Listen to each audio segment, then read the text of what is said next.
Good evening and welcome to the Pregame Show. I'm Eunice Carlin. And I'm Christian Cox with BISD TV. Christian, how's school going? It's going good. I'm excited for this year. I'm excited to be a junior. What about you? I'm doing good. My school year is great so far. That's great to hear. Thank you. This week, the Westbrook Bruins take on the Deer Park Deers. The Bruins are 0-2 following a loss to Manville. The Deer, on the other hand, are 2-0 after a win against Clear Creek. Speaking of football, you had an interview with Westbrook head coach, Coach Langston. Yes, I did. I found out he was a Cowboy fan, but you'll just have to see for yourself. Good afternoon. I'm Christian Cox with BISD TV, and today I have the opportunity to interview Westbrook's very own Coach Langston. How are you doing today, Coach Langston? Doing great, Christian. Glad to be here. Glad to have you here today. So, as we know, the NFL season is rapidly approaching. Who's your favorite team? Always been America's team. Dallas Cowboys, baby. DC for life. I've always loved the Cowboys. Some people love them, some people hate them. I personally don't really care for them, but I have respect for all the Cowboy fans out there. Yeah, I've always grew up, always loved the Cowboys, so always rooted for them, and hopefully we can get back to the Super Bowl. So, as we know, y'all play the Deer Park high school team. So how do you feel about this game coming up Friday? Deer Park's undefeated. They got a great coaching staff, great team, very disciplined team. Offensively, create a lot of problems with formations, various formations, a lot of shifts, a lot of motions. So we got to be great against the run on defense. Offensively, they're very disciplined. They play a quarters look, pretty much a 6-1 defense.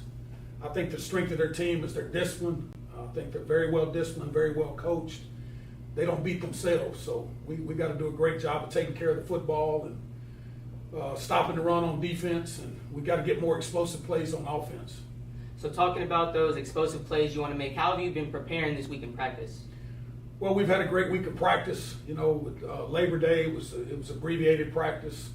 A little bit of lightning yesterday, so it kind of cut into our preparation. Most of our preparation's been mental this week, but I think our guys are locked in. I think they're focused, and I think they're ready to play. All right, so this year, what do you expect out of your program? Well, we want to restore the tradition of Westbrook football. I played at Westbrook in the early 90s. I'm kind of showing my age a little bit, but, we played a great brand of football. Our guys are committed. They're working extremely hard.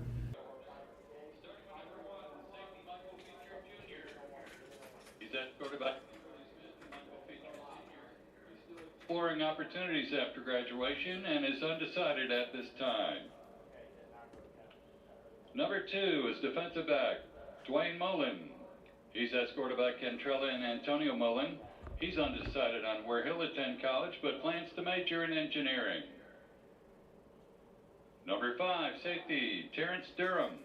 He's escorted by his father, Terrence Durham Sr., and is undecided where he'll attend college, but plans to major in engineering. Number 6, defensive back, Tegan Freeman. He's escorted by his parents, Tiffany and Troy Freeman. He's undecided on where he'll attend college, but plans to major in mechanical engineering. Number 7, defensive end, Jalen Jones. He's escorted by his parents, Mr. and Mrs. Jones. He'll be attending Purdue University and study nuclear medicine. Number 10, linebacker, Cameron Dodd. He's escorted by his mother, Patricia Gordon. He plans to go into business after graduation. Number 15, defensive back, Braylon Hawkins. He's undecided on his plans after graduation. Number 16 is wide receiver, Michael White III. He's escorted by his mother, Adrian White. He's undecided on where he'll attend college and plans to become a veterinarian. Number 18, defensive back, Michael Davis. He's escorted by Broshonda Logan. He plans to go into mechanical engineering. Number 19, linebacker, Brody Hanley. He's being escorted by his mother and plans to be an operator at a local facility. Number 21, defensive back, Marshawn Richardson Giddings. He's escorted by his parents, Carlos and Charlotte Burrell. He plans to attend Texas A&M or the University of Texas and major in engineering. Number 25, wide receiver, Sidney Washington. He's escorted by his mother, Camille Swafford, and stepfather, Keist Swafford. He's undecided on where he'll attend college and will major in architecture and obtain his CDL. Number 28, strong safety, Andrew Phillips. He's escorted by his parents, Reginald and Letitia Phillips. He plans to attend the LIT Fire Academy. Number 29, cornerback and safety, Cameron Jacobs. He's escorted by his parents and plans to be a project manager. Number 30, linebacker, David Harper. He's escorted by his parents and plans to attend Prairie View University and major in business management. Number 31, linebacker, Christian Coleman. He's escorted by his father, Christian Coleman Sr. He plans to attend Lamar Institute of Technology for collision repair. Number 32, defensive back, Derek Moore. He's escorted by his parents and plans to attend college and major in business. Number 33, running back, Caleb Trumps. He's escorted by his parents and is undecided where he'll attend college and plans to major in business. Number 34, defensive end, Jeray Malone. He's escorted by his parents, Marcus and Ashley Malone. He plans to attend Texas A&M and major in computer science. Number 35, running back, Isaiah Jr. He's escorted by his father, RJ Jr. Plans to attend the University of Houston and major in business management. Number 44, defensive end, Mitchell Coward. He is escorted by James Coward and is undecided on his plans after graduation. Number 52, Jabarius Broussard, a defensive lineman.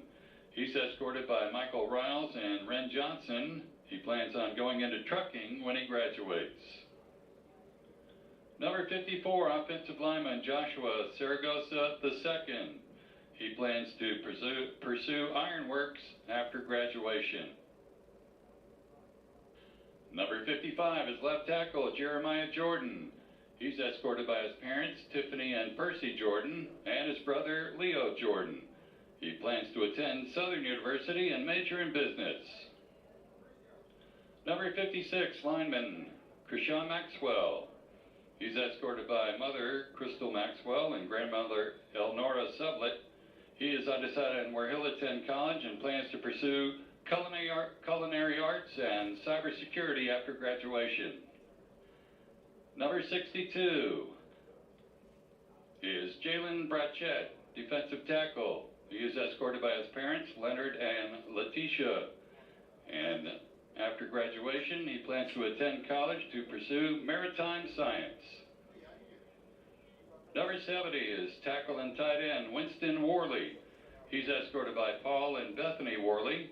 He's undecided on where he'll attend college and plans to pursue chemical engineering or pre-med. Number 71, right tackle, Joe Williams. He's escorted by Tiffany Collins and is undecided on his choice of universities. Number 75, offensive lineman, Laundry Vesey Jr. He's escorted by Mr. Laundry Vesey Sr. and he plans to attend Texas A&M and study construction science. Number 78, offensive lineman, Jace Carter. He's escorted by his mother, Tara Carter, and his brother, Jordan Carter, in memory of his father, Norris Ray Carter. He plans to attend Lamar State College, Port Arthur, and go into audio engineering and then enroll at SFA, where he'll work to obtain a Bachelor of Music in Sound Recording Technology. Number 81 is wide receiver Daryl Owens. He's escorted by his parents, Daryl and Velma Owens. He plans to attend LSU and major in business administration and management. Number 82 is kicker Edwin Ramirez. He's escorted by Francisco Ramirez. He plans to go into cybersecurity after graduation. And number 99, defensive tackle Andre Carter Jr. He's escorted by Andre Carter and Ebony Jenkins. He's undecided where he'll attend college and plans to pursue business accounting. And now introducing the senior athletic trainers. First up is Kyria Alexander. She's escorted by her parents, Lindsay and Willie Knighton. She plans to attend college of her choice and major in nursing. Next up is Delia Benton. She's escorted by her parents, Stephen and Dorinda Benton. She plans to attend Baylor University and major in law. And finally, Angela Williams. She's escorted by her parents, John and Sandra Williams. She plans to attend the University of Houston and major in nursing with a minor in kinesiology. Please give a big round of applause and congratulations for these Westbrook seniors.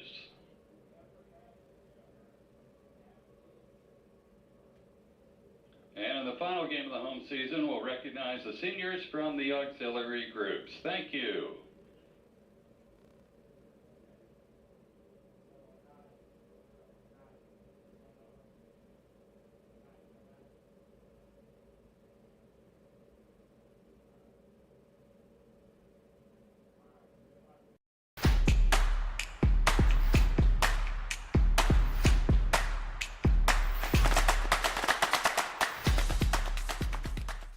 University Interscholastic League. Regardless of the outcome of tonight's game, all the players have proven their willingness to work and sacrifice in order to achieve athletic excellence. We ask that you as a spectator consider the time and effort each of these teams, coaches, and athletes have put forth.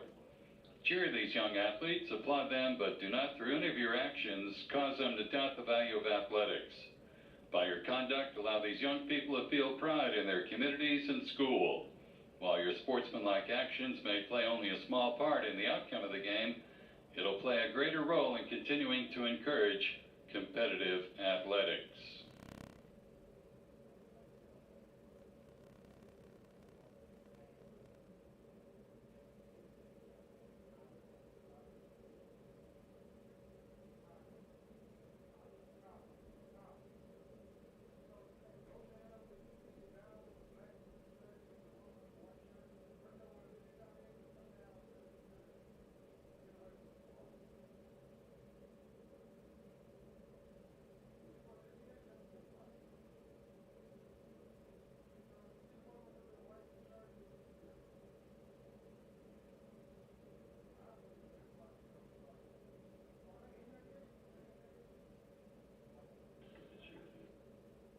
And now coming to the middle of the field with a gesture of good sportsmanship is the Good Sportsmanship League from each school.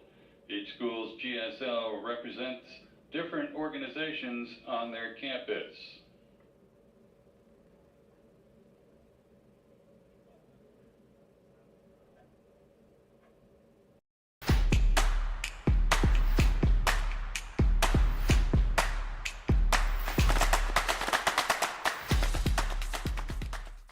Good evening and welcome to the pregame show. I'm Eunice Carlin And I'm Christian Cox with BISD BISD TV. Christian, how's school going? It's going good. I'm excited for this year. I'm excited to be a junior. What about you?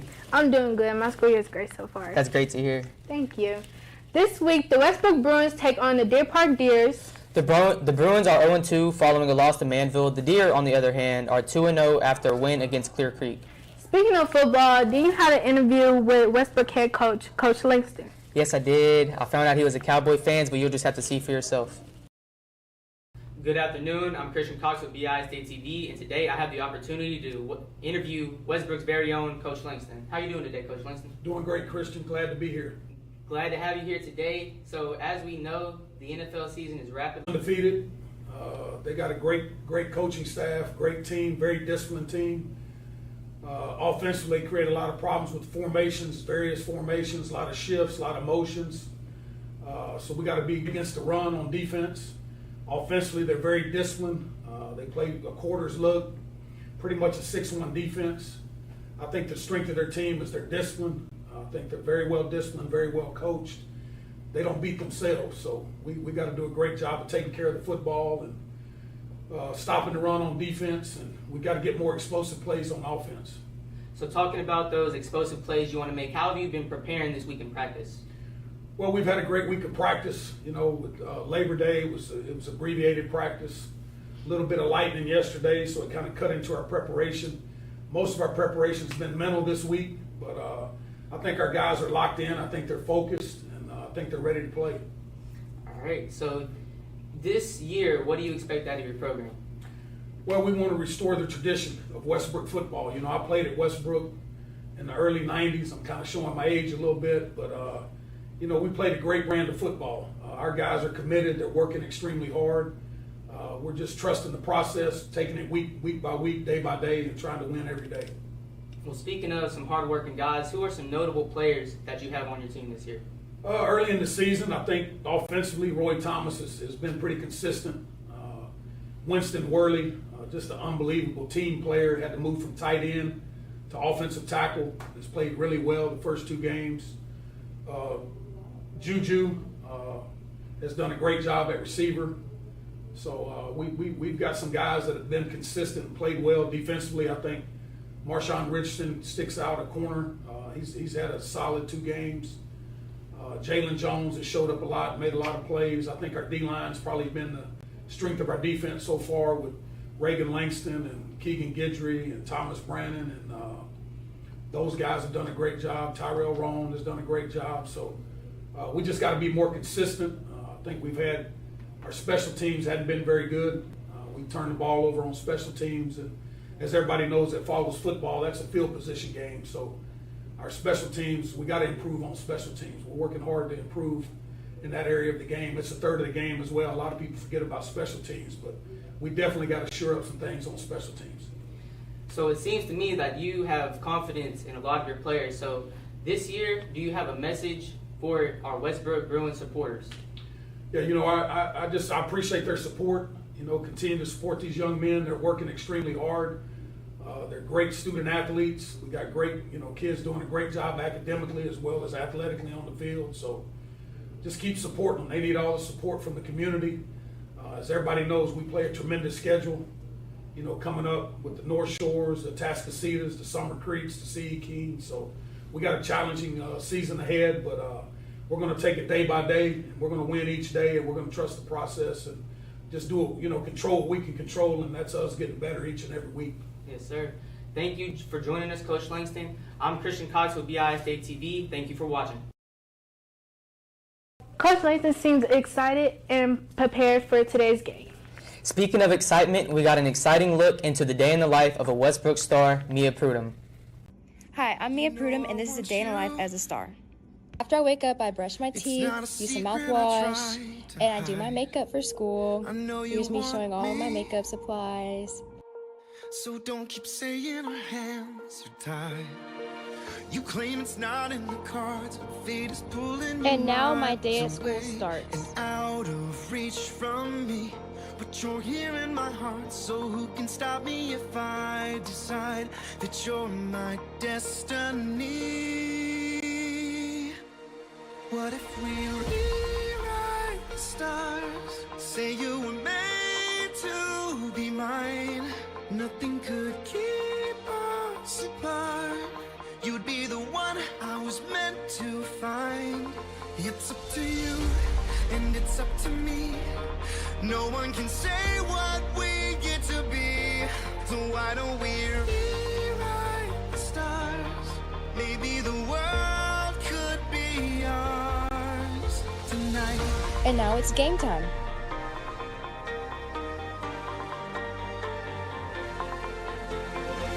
You think it's easy. You think I don't want to run to you, but there are mountains and there are doors that we can't walk through. Hey guys, we just left the game, we changed our clothes, and we're all comfy right now. So we did end up losing the game, but we improved from last week, and that's what matters. And we had a great time in the stands, and we had a lot of fun. We wanna see you with it, show could treat you right. Give me just a minute of your time tonight. We both are here to have big fun, so let it rip. Mia's life seems very busy, and we got to learn more as we also got the opportunity to interview her and her sponsor, Mrs. Hubert. Let's take a closer look now. Good afternoon, I'm Olivia Ross with BISD TV, and today we have an exciting segment for you all today. Today I'm here with the Stars sponsor, Ms. Trinity Hubert, and also the Stars team captain, Mia Prudhomme. Ladies, how are you both feeling today? I'm feeling really good, excited to be here. Thank you all for having us. Thank you so much for being here with us. Miss Hubert, what is your background with dance? I hear you've been dancing for quite a while. Yes, quite some time. I actually started at Taylor Dance Studio in Nederland, Texas. I danced there for about 16 years. My time there was spent with a lot of different genres of dance, everything from ballet, tap, jazz, clogging, you name it, I've done it. I also had spent some time on Southeast Texas Ballet Company. And then in high school, I was part of the cheer team for 2 years, and then the Indy Next, which is the drill team at Port Neches Groves High School. And then my senior year, I was a lieutenant there. And then I actually ended up falling into my sister's footsteps and tried out for the Kilgore College Rangerettes, which is the first precision dance team in the world. They were created in 1940, and I was a part of the 79th line. And then I started teaching dance right after that, and then here I am today, teaching for the Stars. Yes, ma'am. Since you are teaching dance this year at Westbrook, what made you want to become a teacher? Like I said, dance is my passion. So I actually started out in the business world, and I wanted to try that out and see how it was, but in the back of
So we got a challenge.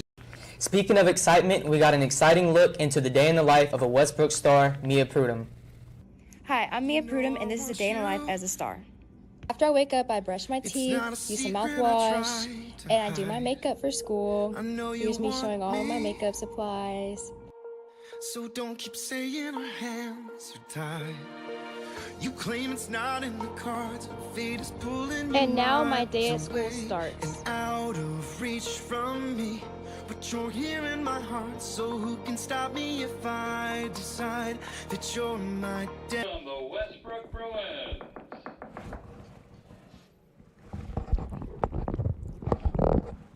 And welcome back to another Friday night experience here in Beaumont, Texas, where our Westbrook Bruins will be taking on the Deer Park High School Deer. We're so glad that everyone has a chance to tune in today with us to see our Bruins on senior night. Our seniors, as you can see if you're watching live stream, were honored at the beginning. Our senior football players. The senior auxiliary will be done at a later date.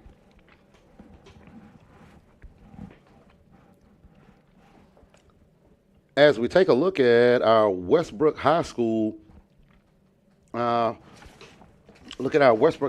team, so far had some uphill battles the past two games, but I know the guys will be really, really ready to come in and have a great showing at home. It's their first game here at their home stadium in Beaumont, Texas. What's up, Marco? How you feeling today, man? Hey, what's going on, Josh? We have Josh Lamb on the mic with us. So glad to hear from you, Josh. We're going to play some football or we'll play some Madden tonight? Man, you know me. I got my controller ready. I got a PS6. Oh, I'm ready wow. to throw some deep balls.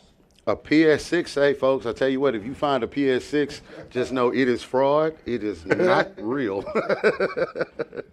And we see here we have the posting of the colors. So we will acknowledge the posting of the colors by the Westbrook High School ROTC program. Senior choir president and soprano section leader, Carson Dudley.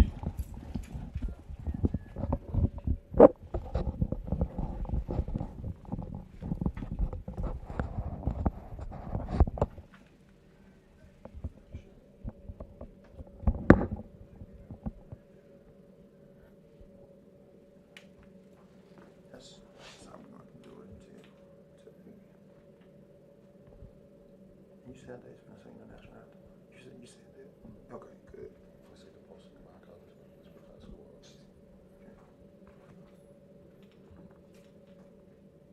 It's not working.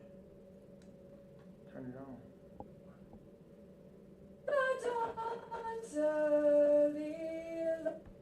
Oh God, the mic not working. Gotta stand. You gotta come close. Come close. I'm gonna tell them we're gonna record it. Set the receivers. Whose bright stripes and bright stars, the perilous fight. How many people we got watching? The parts will washed, lands mystery, and the rocks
And we are back.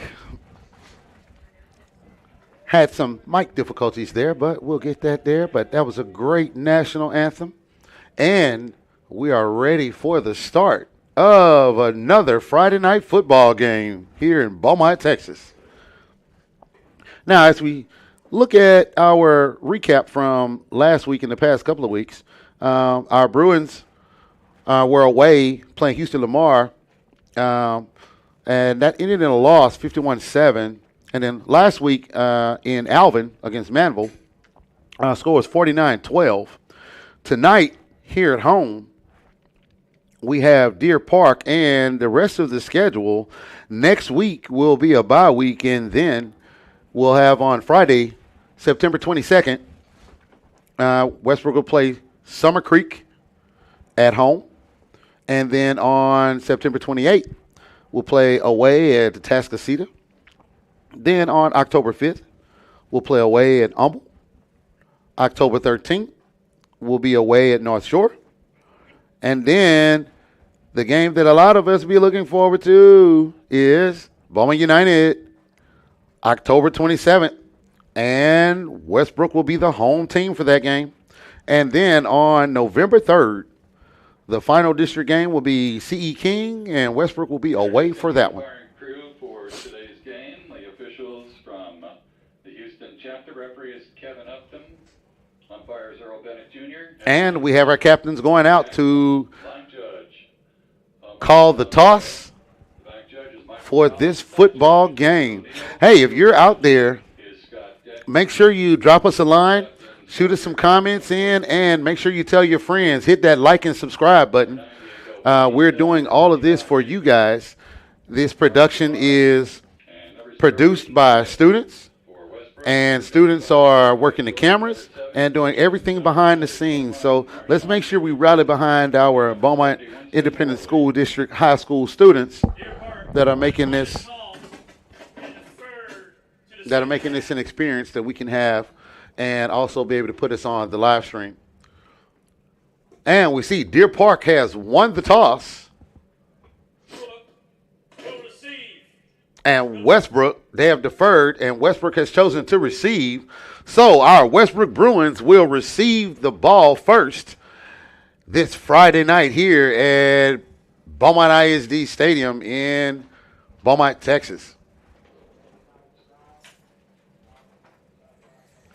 We notice here tonight we have some teams, Little League teams that have their jerseys on, and they're here to support our Bruins here. You know, it's great to have the younger kids be able to look forward to where they'll have an opportunity to go and see that, hey, these older kids were once where you were.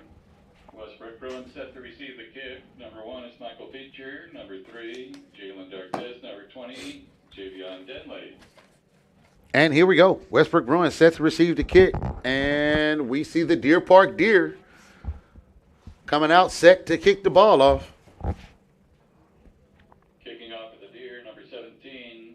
We want to acknowledge our superintendent of schools, Dr. Shannon Allen, the Beaumont ISD school board members, trustees, secretaries, president, vice president, officers.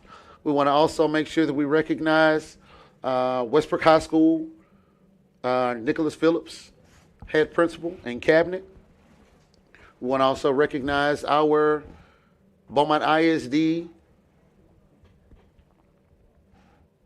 Oh, I'm sorry. Yeah, we want to recognize our Beaumont ISD athletic director. And the kick is off, and it's a good kick. Pickup of about 12 yards on the return, and Westbrook will have a first down and 10. Ball on their own 33-yard line. Got Javion Denley on the return. And here we go.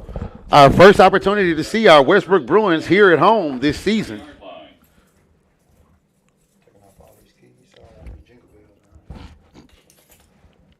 Now remember, folks, you know, like and subscribe and also tell your friends. We never know where we have people calling in from. Well, not calling in, but actually typing in. You can call in, but I don't know where that call going to go. And here we go. First down and 10. We have motion and handoff. Nowhere to go right there, and brought down for a loss of 3 yards on the play. Marco, I just want to let the people know we're working on getting our outside mic working so you can hear the crowd noise. But as of right now, we're going what we got. We didn't want to stop the show for y'all. We wanted to be able for y'all to be able to watch. So the video more important. And me and Marco voice not too bad, I don't think. You know what? I'm starting to like my voice on this thing. And here we go to be a second down and 13 for the Westbrook Bruins. And we noticed the pocket collapsed, but great job of getting out and actually getting right back to the line of scrimmage. We noticed right there that protection really broke down pretty quickly. Had to try and get out of there and almost squeezed through a little bit. But that'll bring up a third down and 13 here for the Westbrook Bruins. Ball on their own 30-yard line. Yeah, Marco, we need our line. So not hold in a physical term, but we need them to hold tight for, you know, give them some time, especially on this 3rd and 13. You know, you need a little bit of time to let your routes develop downfield. Oh, definitely so. You know, the one thing that you cannot put a price on is to have a great blocking line. And, pass intended for number 14, but you know, Marco, Josh Wilson. You know, Marco, that play wasn't successful, but I like what I seen from Ross. Like he didn't sit in the pocket and take the sack. He got out, the receiver redirected, and you know, it was almost a good play. Actually, it was a really good play for him to get out of the backfield and get out and be able to see, so he can actually put the pass on a receiver where it was actually a catchable ball. And we have the punt here by the Bruins, and taken, and great takedown.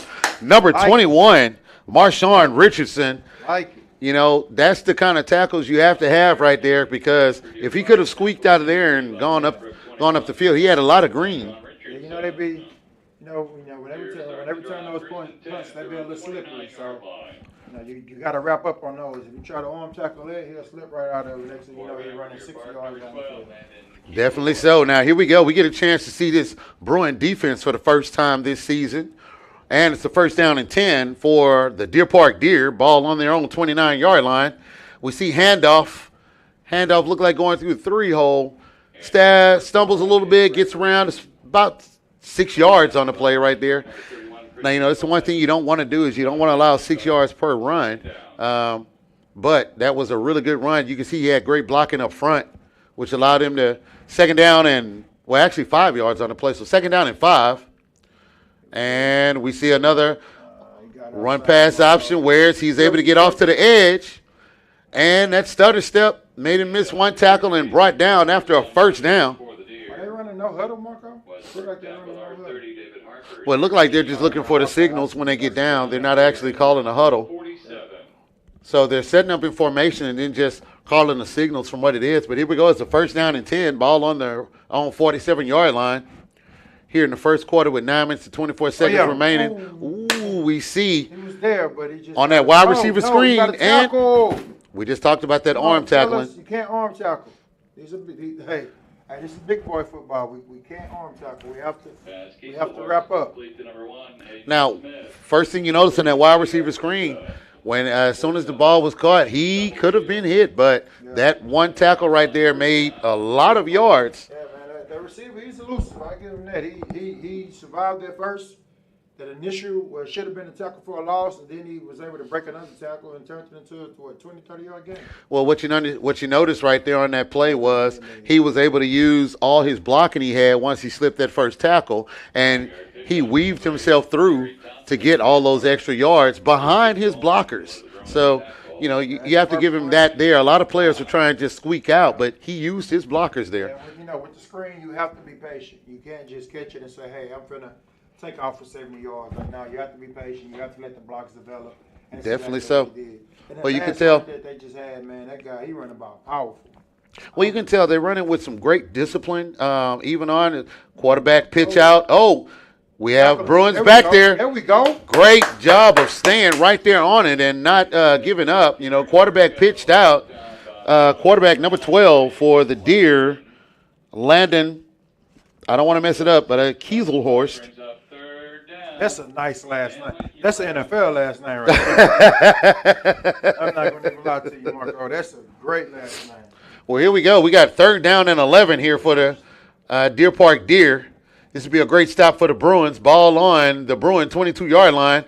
Pass going across the middle, and great job. Number 10 Good stuff, Cameron. of the Bruins, Cameron Dodge, senior linebacker. You got to leave it out on the line. It's your last year, Marco. I tell you what, that was a great play right there for him to stay with the receiver and not allow, because that ball hit his hands, but right at the last minute you can see, and it was great for him not to get a penalty because he wasn't there too early.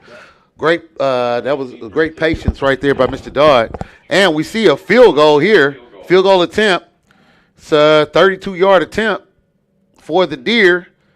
Kick is up. It has distance, and it is good, folks. Now, Marco, that's a secret recipe. You have somebody that can knock down those 30, 20, 30-yard field goals. It's high school.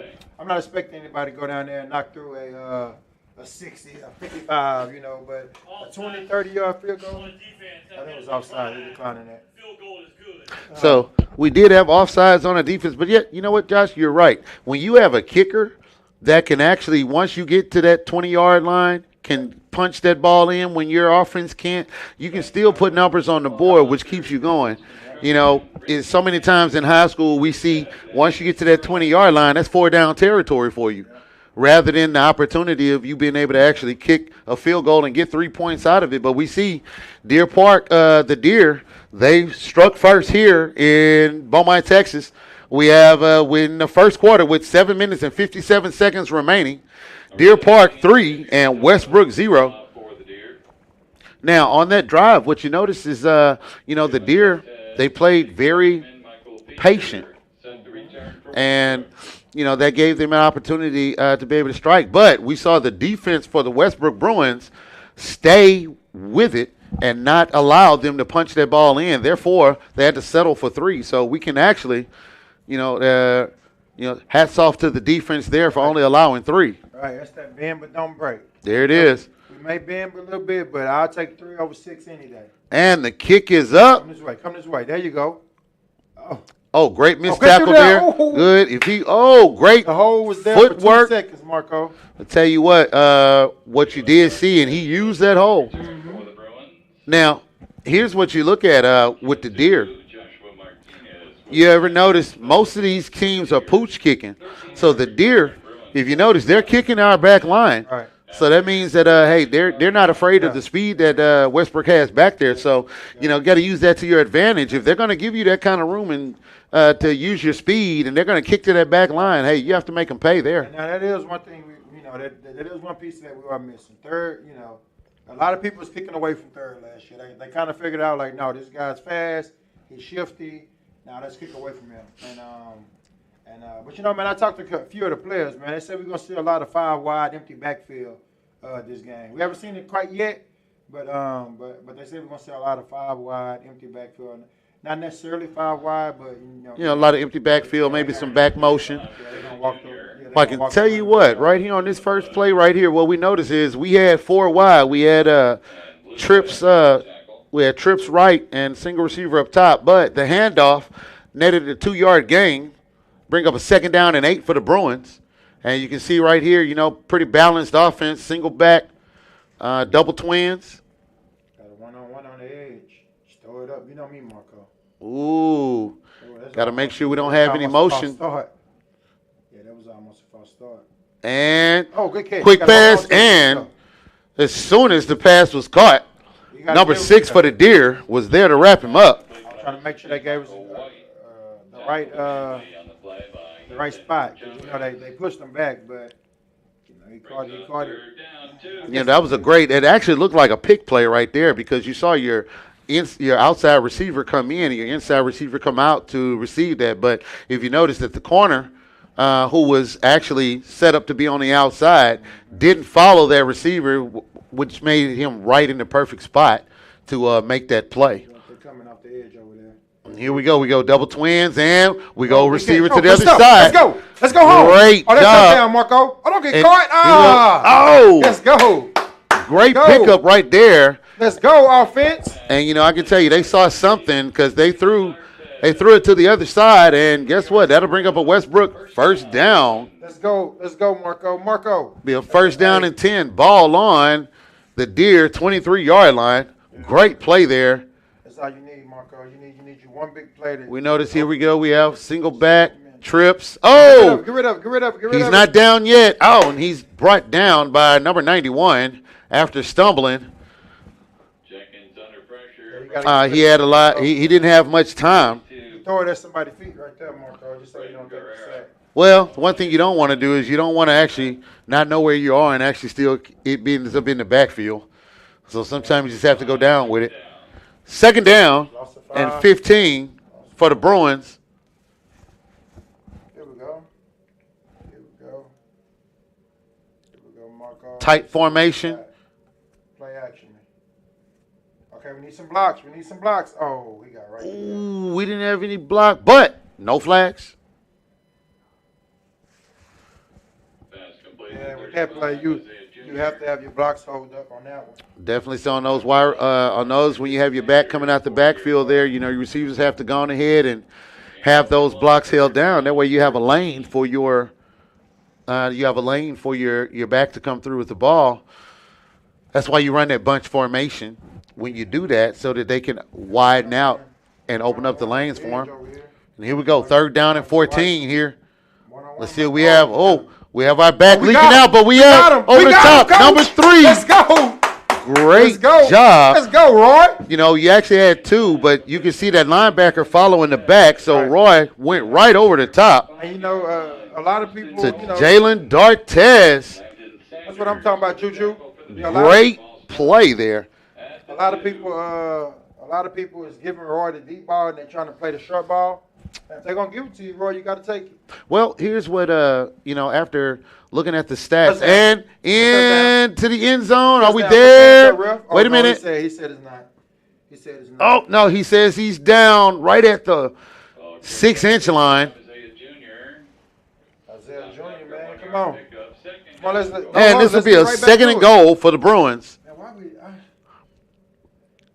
Spread formation, open it up, and touchdown, number 35, Westbrook Bruins. Got our first lead of the year, Marco. Let's Isaiah Jr. with the touchdown. Let's get it. That's what I'm talking about. And just like that, our score is 6-3 here in Beaumont, Texas. Let's go.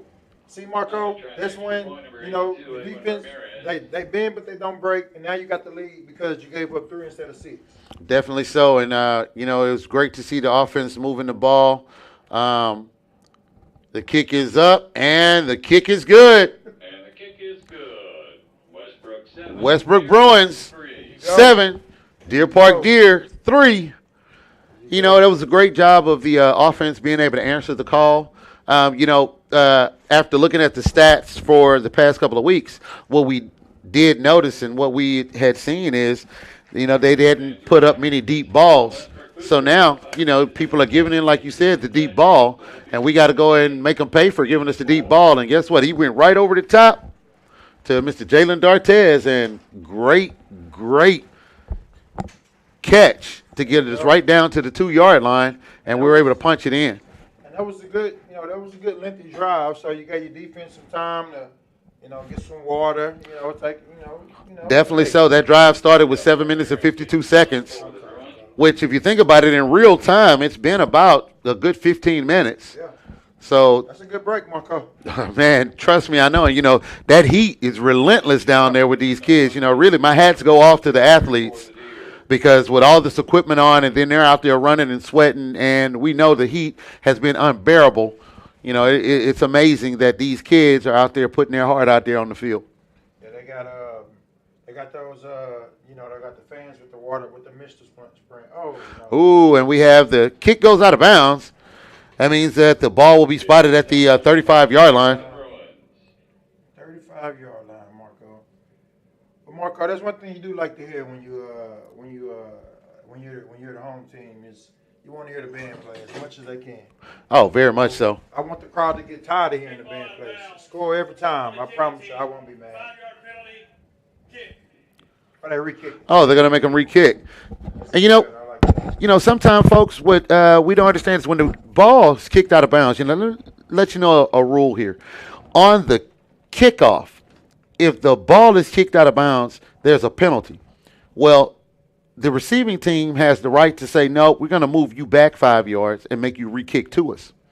That way you have to kick to one of our people. Or we can say, hey, we're just going to take the penalty, and the ball will move up to the 35-yard line.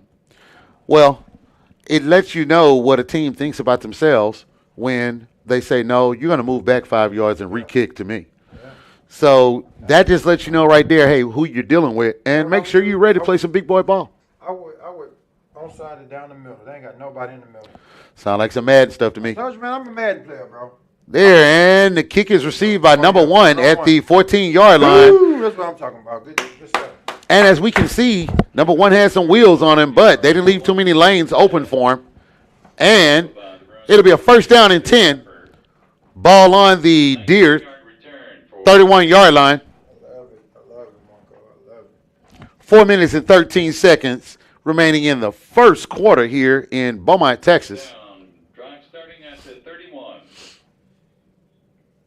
Let's see if the defense can get some good stops down here on this end of the field and get the ball back to our offense with some great field position. On first down, we see they put it to the air, but Or his knee. oh, they say when he caught it, his knee hit the ball, knee hit the ground. Yeah, he had a few more yards in him. Oh, definitely so. You can see when he turned around, he was ready to go up the field. But gain of 6 yards right here. Bring up a 2nd down and 4 for the Deer Park Deer. We notice already that seems like he has a target that he really, really likes, you know, the number 1. And they got him in motion right now. Let's see what we get. Look like he's going to come off that edge. Yep. Oh, that's a good play. Oh, is it complete? Good. And it is complete. It is complete. Man, show the replay. That's not good. Pass complete to number 1 for the Deer Park Deer. And I just said his name. I said it looks like he has a favorite receiver there, Hayden Smith, on the catch. And that'll bring up a first down and 10 for the Deer on right at midfield on the 50-yard line. Oh, and the Deer got the Bruins to jump. And they're going to throw it out because they know maybe another rule thing for some of us that may not know, may have some people that don't know, you know, if you jump as long as you don't really knock over a player, if the defense jumps, then they have an opportunity to get back. But if you snap the ball while they're over the line, then it gives you what's called a free play. So even if the ball is intercepted, the penalty will still be upheld. But if you get a touchdown, you can keep the touchdown and forget the penalty. So you can't stop playing when things like that happening. You have to still keep playing because they'll go over the top on you. You know who was the master at that? Two people, Aaron Rodgers and Matthew Stafford. Yes, sir. They were the master. They already had a play drawn up. They jump outside, just keep running straight. I'm just going to throw it up. And they got a lot of teams like that. Sure did. I'm a Cowboys fan. They got us like that. The Lions did. That's back when they had your boy Megatron, man. That was just unfair. Definitely so. You know, all you have to have is a target to be able to throw to and know that if I snap the ball, just keep going. And they'll see what happens. Here we go. It's 2nd down and 3 after a 7-yard pickup on 1st down. Oh, quarterback kept ball, and the defense did not bite, did not give any room on the edge. That was a good turnout tonight, Marco. Actually, you know, I like it considering the way that the weather had been earlier today. We do have a pretty nice turnout. Especially with this senior night and it's raining. I'm like, come on, man. Well, you know, it's great to see all the people out. And, hey, all of you that are actually watching at home, we really want to thank you for watching at home. And, again, make sure you let your people know. You know, subscribe. Like what we're doing. Our kids are trying to do some big things here. Here we go. And we have a 3rd down and 1. Ball is handed off. Let him go. Oh, no. We don't want to see that because we don't want any penalties. But stopped by a host of Bruins, but not after getting the 1st down. So it'll be a 1st down and 10 for the Deer. Ball on the 39-yard line. See, now be the time to really, really tighten down and get a good stop so that you can have decent field position and not put them in range to hit another field goal. Because the one thing you know is if they get to the 25-yard line. Look at number 1. Watch number 1. Look, he's streaking down the field. Is he there? That's a big. That's what I'm talking about, V. That's Mike V. Let's go. That's what I'm talking about, VH. That was a great job of our safety, Michael Fiacher. That's what I'm talking about. Staying with the play. And you know what? We had just said number 1. Yep. And he was going.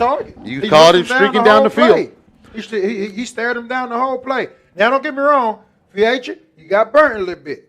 But thank God he lost that pass in there. You was able to catch up and you made up for it. Definitely defense, so, you know. Man, the defense have been playing some amazing football. You know, offense, hey, that's a mistake.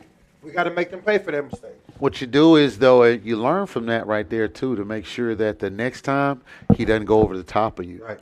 And see, right there, if that ball wasn't underthrown, then he might have had an issue. But by him staying and tracking that ball, it put him in the perfect position to catch the ball in the end zone, which means it'll be a 1st down and 10 for the Westbrook Bruins with 1:25 remaining in the 1st quarter on their own 20-yard line.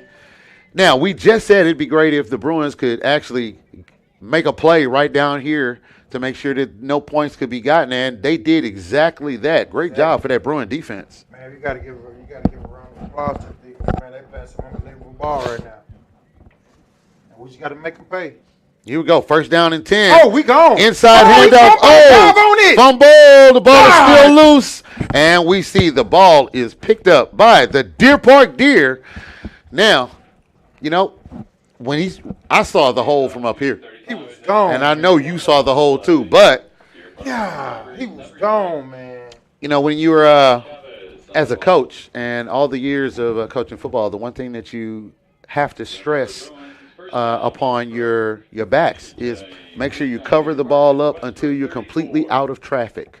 Then you stride out with it. If you notice right there, he started striding out with it right before he was out of traffic, and that's how that arm was caught.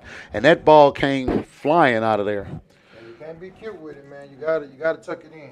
And now we have a 1st down and 10 for the Deer. Somebody else this time. And well, you know what? That tight end, that was a great play action pass right there because if you think about it, the back has been bruising a little bit.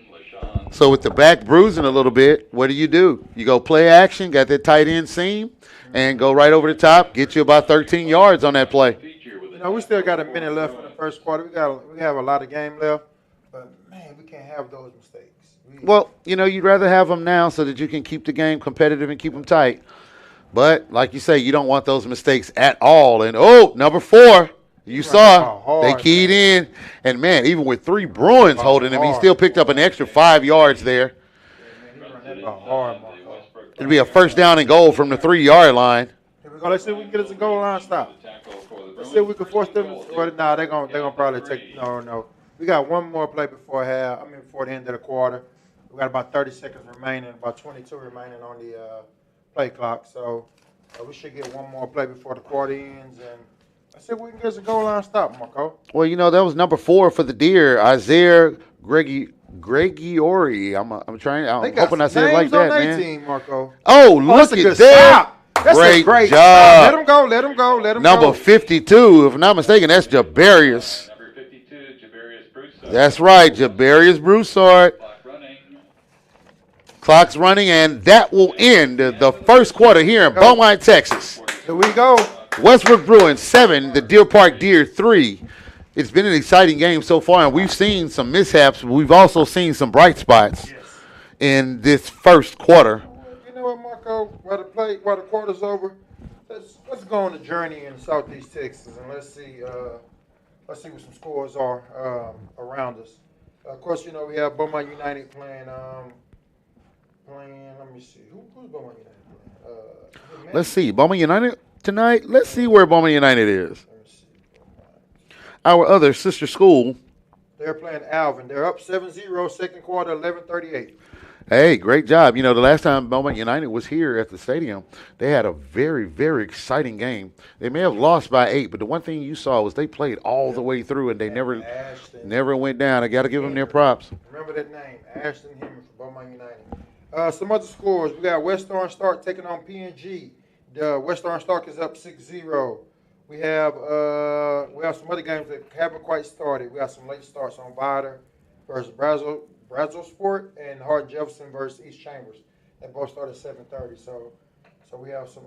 Let me see if I can do this a little bit more. Let's see what else we got. Coons versus Everdale. Coons is up 14-7. We have Bridge City versus LCM. The score is 3-3 with 9 minutes in the second. We have Nederland versus Silsby. That game just kicked off. Of course, it's 0-0.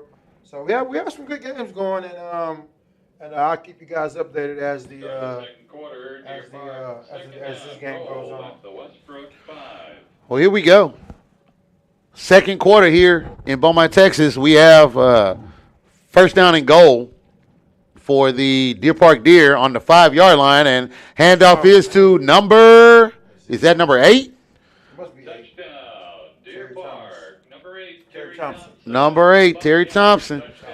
And like you can tell, all the backs for Deer Park, they run really, really hard. And they run low. Yes. See, it's really, really hard to get a lot of backs to understand when you're coming through the pile, you have to run low to make sure that your legs are not what's taken from under you and you're able to get out. And guess what we've seen? They run very, very low. We have our swinging gate here, making sure that we keep everybody honest. Here we go for the extra point for the Deer. The kick is up, and the kick is good. And with 11 minutes and 56 seconds, only 4 seconds have gone away in the second quarter.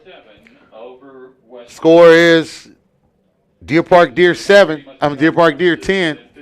and Westbrook 7. I find that funny, Marco. Deer Park Deer. They took the lead, Marco, and now it's on offense. Now, this is a possession where you have to get points. This one you can't do a 3 and out. You can't. You kind of left your defense out to dry on this last one with that fumble. So, right, and it's right when just think about it. Those 2 plays was an interception in the end zone, and it was going to be a big run. That momentum would have shifted so much in Westbrook favor.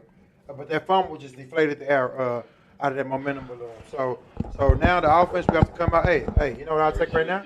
I'll take a run back right now. Actually, nothing would be better. There, man. If they kick it to Mike Fee, I think he's shifty enough where he can. He got that number 1 on.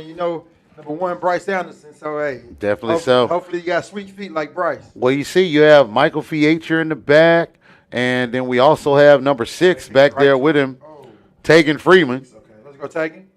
Get him a block. Get him a block. Get him a block. Hit that edge, Tegan.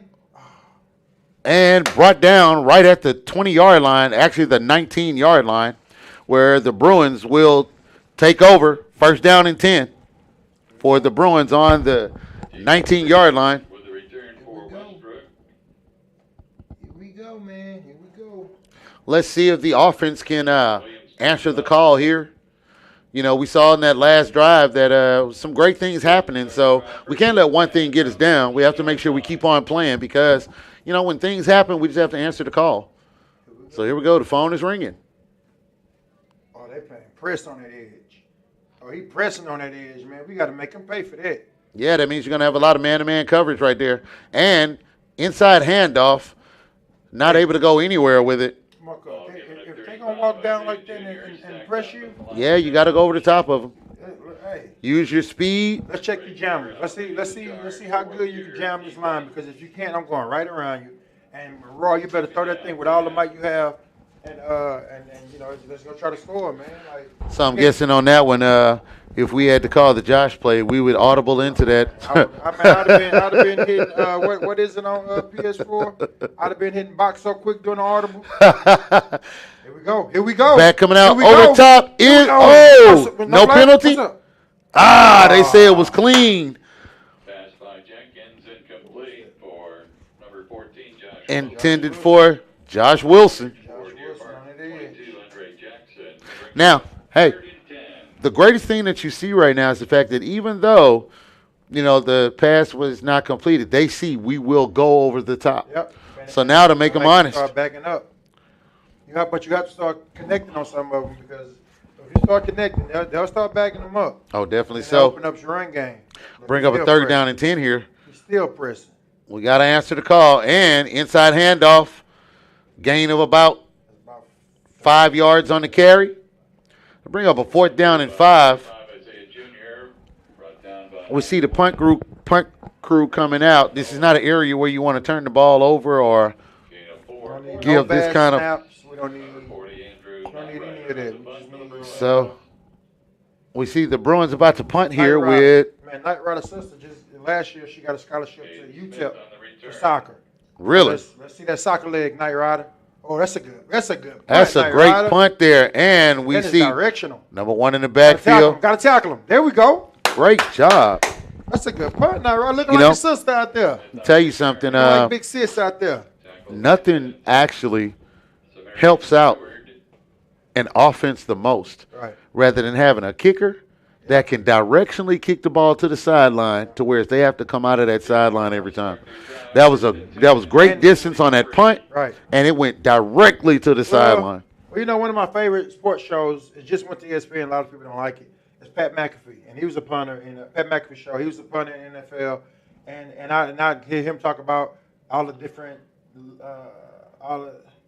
different terminologies, and the hang time on that punt was really good too. Oh, great! Gave you people enough time to get there. So we got a first down by Deer Park. Got about 10:21 remaining in the second quarter. We just need our defense to give us one more stop, and we need the offense to make them pay.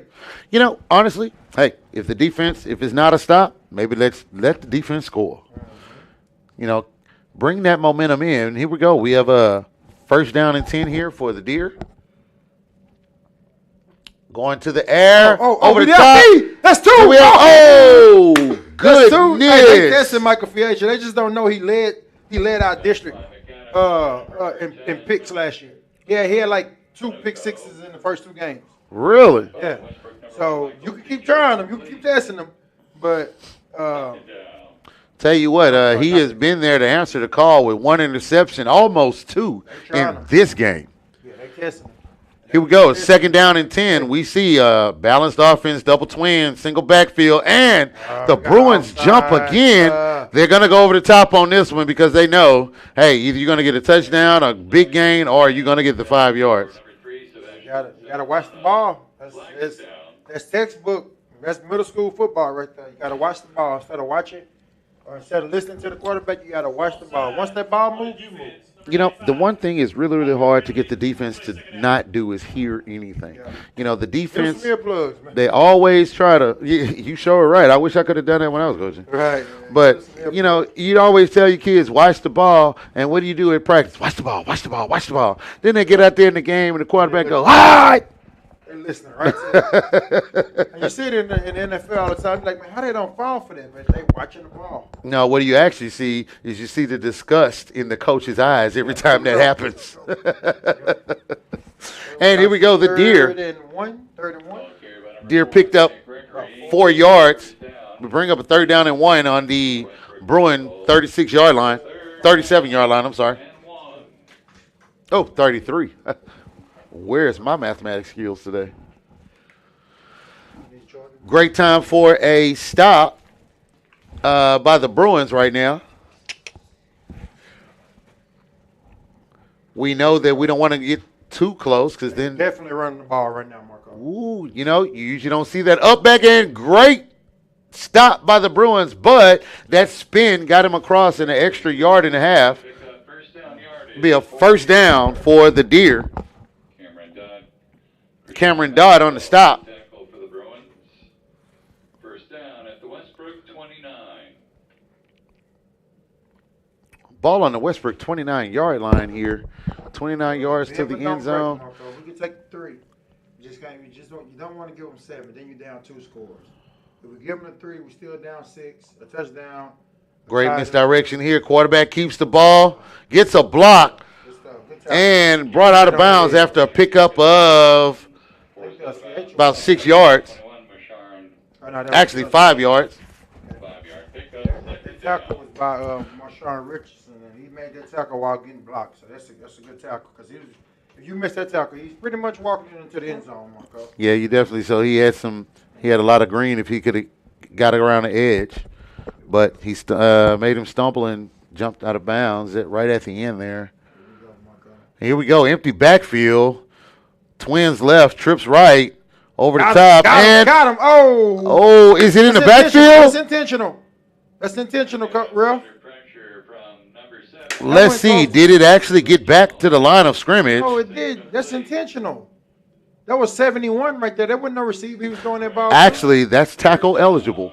Now, on that play right there, the way they lined up, it made number 71 actually eligible to catch the ball, which is why he was standing out there waving his hand. So, yes, the ball was thrown to the number of a lineman. Oh, they do it. That's intentional. Yes. They threw the flag, baby. That's what I'm talking about, Reels. Well, see, that's what we were trying to figure out, if the ball actually got back to the line of scrimmage, because the ball has to get back to the line of scrimmage. Now, 71 was eligible. Right.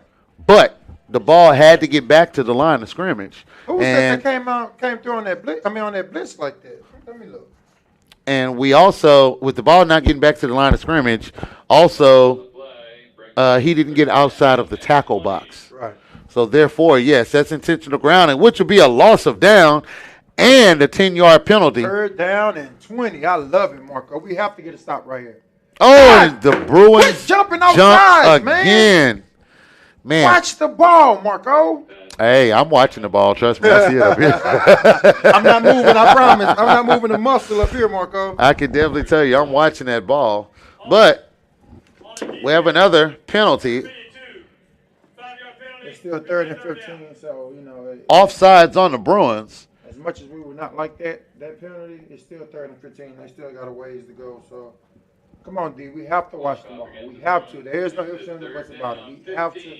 Your eyes should be on the ball at all times. Well, now, at halftime, it's going to definitely be some talk about that right there because, it's a lot of drives that could have been stopped. But giving those 5 yards up, and then, remember, the down comes right back. Giving that time, giving those yards up really keeps you. But now we have a 4th down and 15. Are they going for it, Marco? No. They're going to run them off. Well, let's see. I don't know. 4th down and 15. No, they run them off. Marco. Well, you might give them a good hard count, see if you can get 5 more yards. The one thing coaches hate is when the kids. Well, no, they're going for this, Marco. Sure are. Okay, be crazy. Let's go. Well, let's go, D. Hey, You notice over the top, his favorite receiver, number 1. Oh, no. He punting. That's good. Okay. Get away from it. Okay, that's cool. And the punt is caught and downed at the 9-yard line. I think it's a new rule, Marco. I could be wrong. What's that? If you get under there and fair catch that right there, I think you mark it up to the 20. Fair catch it where? Right there, like on 10 or wherever you fair catch it inside the 20. Mm-hmm. If you get underneath it and fair catch it, it'll walk it up. I think that's a new rule. I could be wrong. I'm probably wrong. I know in other states it's a rule. I don't know if it's made it to UIL yet. Yeah, and Texas UIL, they haven't started doing that yet. If you fair catch it on that 9-yard line, that's where you getting it. Marco, I got a bone to pick. You had your robotics competition in your class today. You forgot to remind me. I was going to come out there and film it for you guys.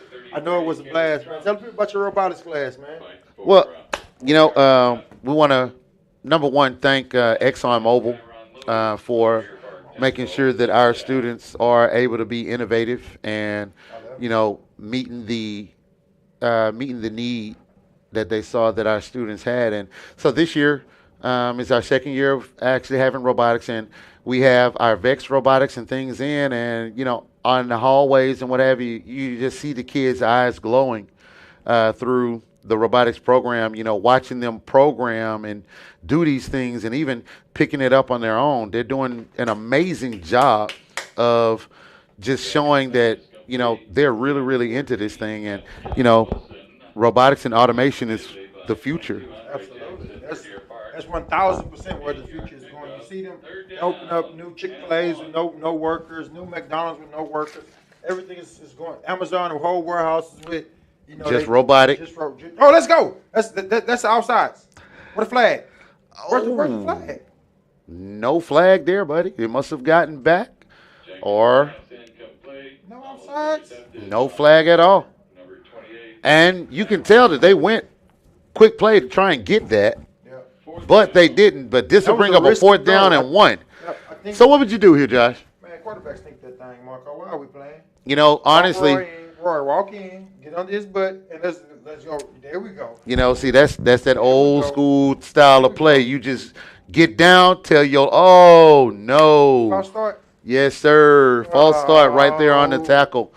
Your left tackle actually false start, which means now you don't want to do a 4th down and 6 back here. So you're going to have to punt that ball. Save us again. And get it out of there. But Marco, the defense has shown if you give them time to rest on the sideline, they will get you a stop. Definitely so. And they just did. And we have to start rewarding them by having some long drives. We can't keep having these 3 and outs. And we got a timeout by Westbrook. Well, our biggest thing right there is, if you think about it, that 4th down and 1 was definitely attainable. But when you jump, there's nothing you can do about that. So the discipline of just knowing, hey, you got to be there. But then you got to think about it. Our on the other side of the ball, we're jumping there too. So I don't know if it's nerves or if it's just them trying to make sure they have a good showing this week. But we just calm down a little bit, and we'll be able to do what we got to do. Marco, you got to remember, I'm a natty player. I'm a natty player, Marco, so I like to lead with that. But on 3rd and 1, I'm going goal line, Marco. And you one of those people, huh? Man, what? I'm going goal line. We're going to get this 1st down on 3rd and 1. If I don't get it 3rd and 1, guess what I'm doing on 4th and 1? Goal line. Sam Bradley, huh? Run the same play. Let's do it. Well, I can tell you what, that one, all of my years of, when I played football as well as when I coached it, you need that 1-yard line. What you do is you have that talk with your line, and you let them know, squeeze foot to foot. And guess what, y'all? Go, Night Rider. We need another one. Quarterback, all I need you to do is just get right under that center and go. Go, Night Rider. Get that thing off. Got a good snap. Got good hang time right there on the ball, and it goes end over end. And they let it roll all the way down to the 47-yard line. 45 yards. And with 7 minutes and 3 seconds remaining. And what we got? 17, Deer Park? 17? Deer Park 10. Westbrook Bruins 7. And Marco, another thing that I learned from watching Pat Pat McAfee show, is with a punter, with a kicker, where they kick the ball from, that's how long the field goal is. But with a punter, the line of scrimmage is what. So even though they go 7, 9, 10 yards back, they lose 10 yards off that punt because it goes from the spot of the ball when it was down. And here we go. We got a little wildcat working right there. Going to who? Number 1. Number 1 is showing a lot of speed for the Deer Park Deer. Was able to get around Hayden Smith. And at a pickup of 9 to bring up a 2nd down and 1. But we have an injured Bruin on the field.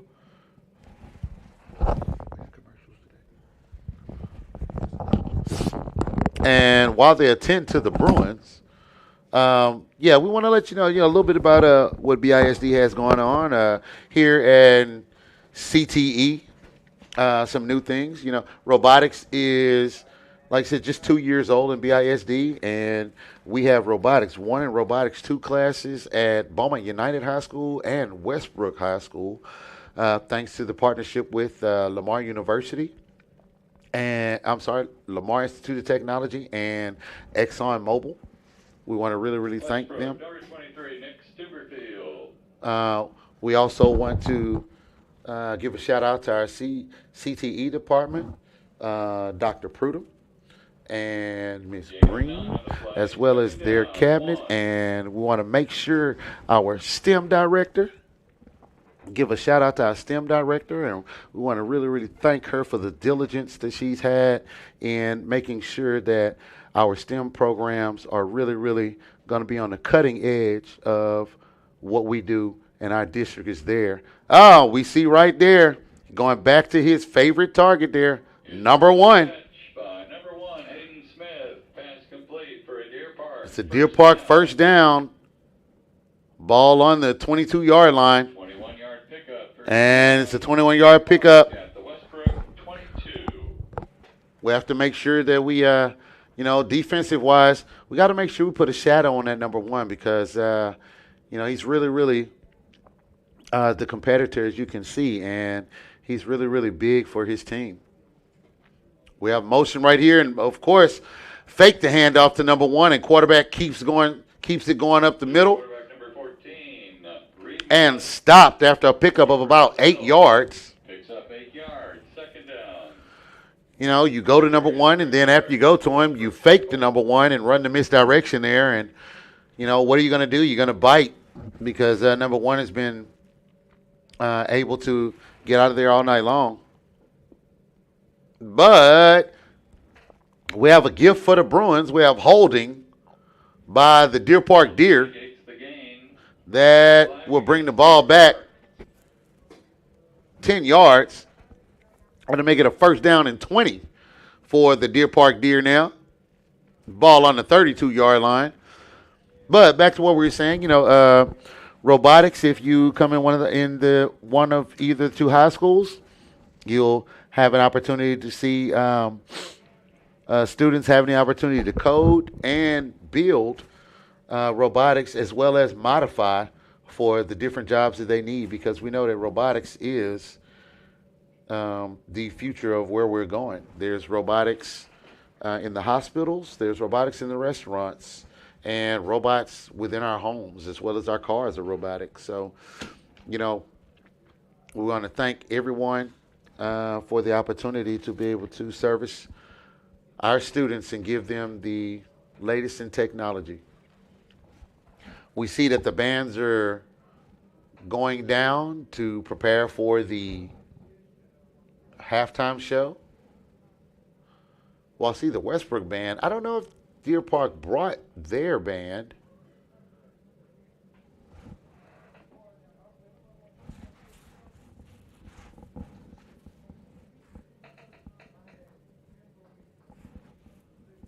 And here we go, coming back from the timeout.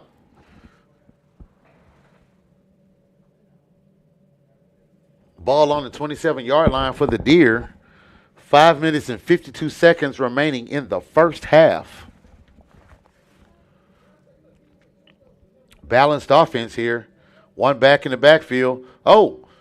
Had an opportunity to get him, and great job of being right there, right when the ball came to. No penalties, nothing on the play. That was great defense there by number 2, Dwayne Mullen. That'll be a second down and 15 for the Deer.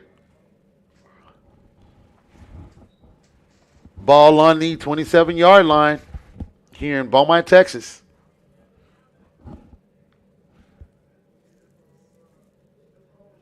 The Deer Park Deer 10, Bruins 7. Motion. And, of course, who do you think was coming across? Number 1 and the quarterback. Wow. Staying on his feet, spinning around. Pick up of a first down and much, much more. Be first down and goal. Ball on the 9-yard line for the Deer Park Deer.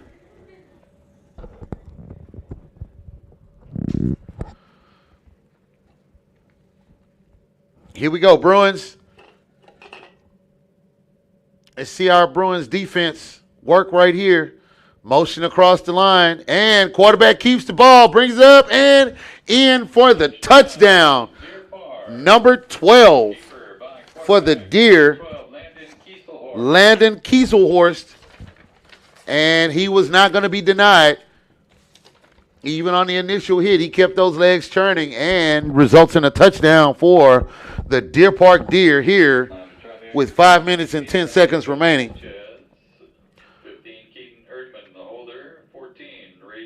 Going for the extra point here for the Deer.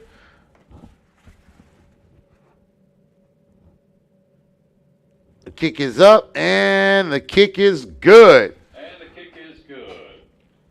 Here in Beaumont, Texas, we have Deer Park 17, Westbrook Bruins 7.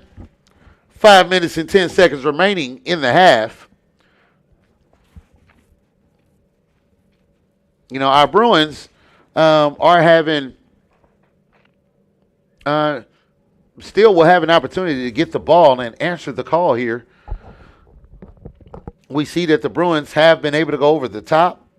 It's just that we have to make sure we don't get penalties and make sure also that we actually start connecting some of those balls over the top. We connected one, but if we get a couple of more, you know, it really makes the defense have to open up and not play us so tight. Make a lot of other things happen. It even opened up opportunities for the run game.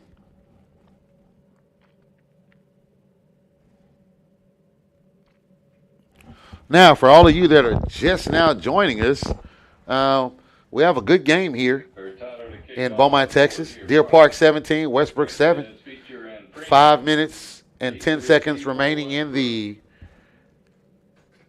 first half. Westbrook to receive the kick.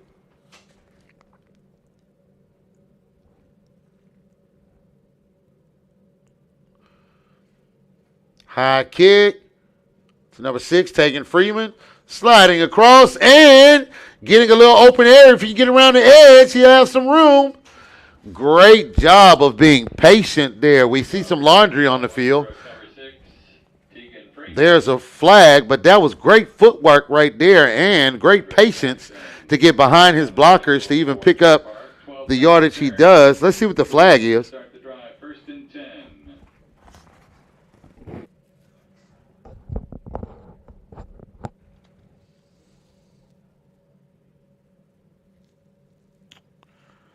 And the officials are conferring. And the flag must be on.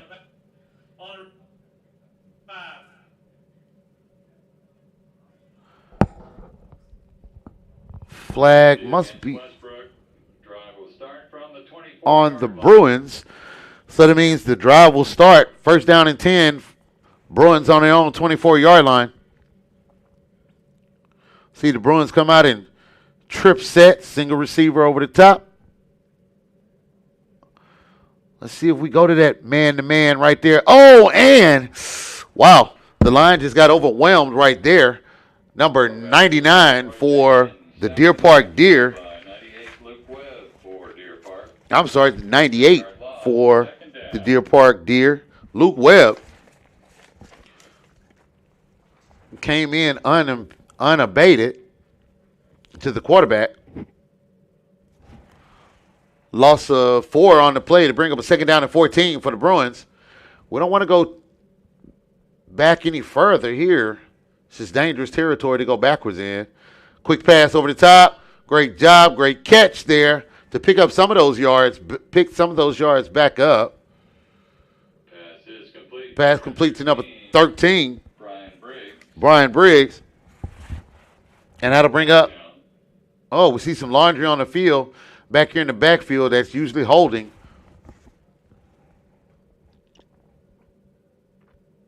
Let's see what the call is here.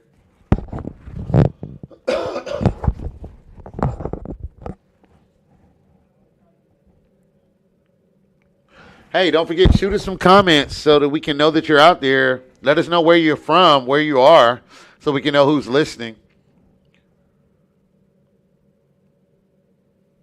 Last year, we were really surprised to see where some of you were tuning in from. So let us know where you are, where you're tuning in from, and let us know what you're hearing. Let us know if you're liking what you're hearing, the broadcast, what we can do better, and what we need to do to make sure we keep you listening. And here we go. Holding on the Bruins to bring up a 2nd down and 20. Ball on the own 14-yard line. Pass incomplete, intended for number 33. Caleb Trump. Brings up 4th and long. That'll bring up a 4th down and 20. I'm sorry, 4th down and 14. We ball on the 20-yard line. Excuse me.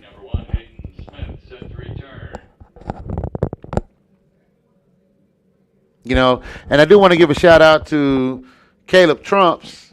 I'm really, really proud of that kid for sticking with it. You know, if you ever hear about the kid who may not be the biggest kid, or the kid who's not the fastest kid, but the kid who works really, really hard. You know, if any of Caleb Trump's family or friends are out there, make sure that he knows, hey, Coach Johnson is really, really proud of you for sticking with it and being out there on the field and doing what you do, because you have worked really, really hard and you have become you've done a great job of sticking with the program, and I am very, very proud of you, Mr. Caleb Trumps. That's my boy, man. You know, yeah, like I was, telling him. And, wow. We see right there for the Deer. Pass complete. 15-yard pickup. Be a 1st down and 10 for the Deer. With 3 minutes and 50 seconds and counting in the half. We see the Deer definitely trying to get back into the end zone. But our Westbrook defense, we know, we just stay poised. All it takes is one big play. And quarterback with the keeper, not able to get through that hole. Bruins stayed home. Great job. And no gain on the play to bring up a 2nd down and 10 for the Deer. Ball on the 45-yard line.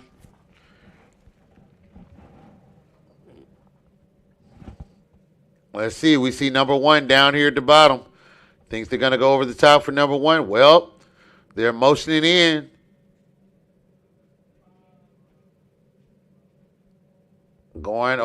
He is going over the top, but not to number 1. And great defense there for the Bruins. Battle for the football over the middle on the pass. Incomplete. Number 21, Marshawn Richardson on the. Feature on the coverage for Westbrook. Brings up 3rd. Was it number 20? And 10.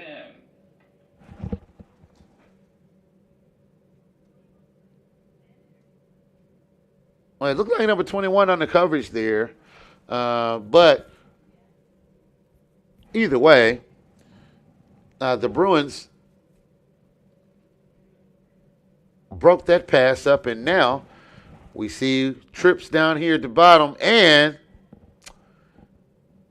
they set that play up perfectly. Let's see where they spot the ball here, and looks like it's going to be a first down. Picked up,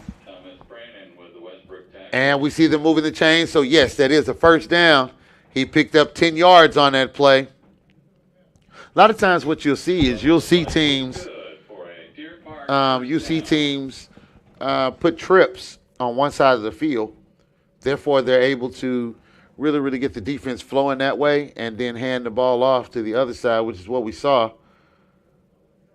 And we see here, first down, pick up a 4 on the play, being a second down and 6. Clock is still running. 2 minutes and 5 seconds and counting remaining. Be second down and 6 here for the Deer Park Deer on the Bruins 31-yard line.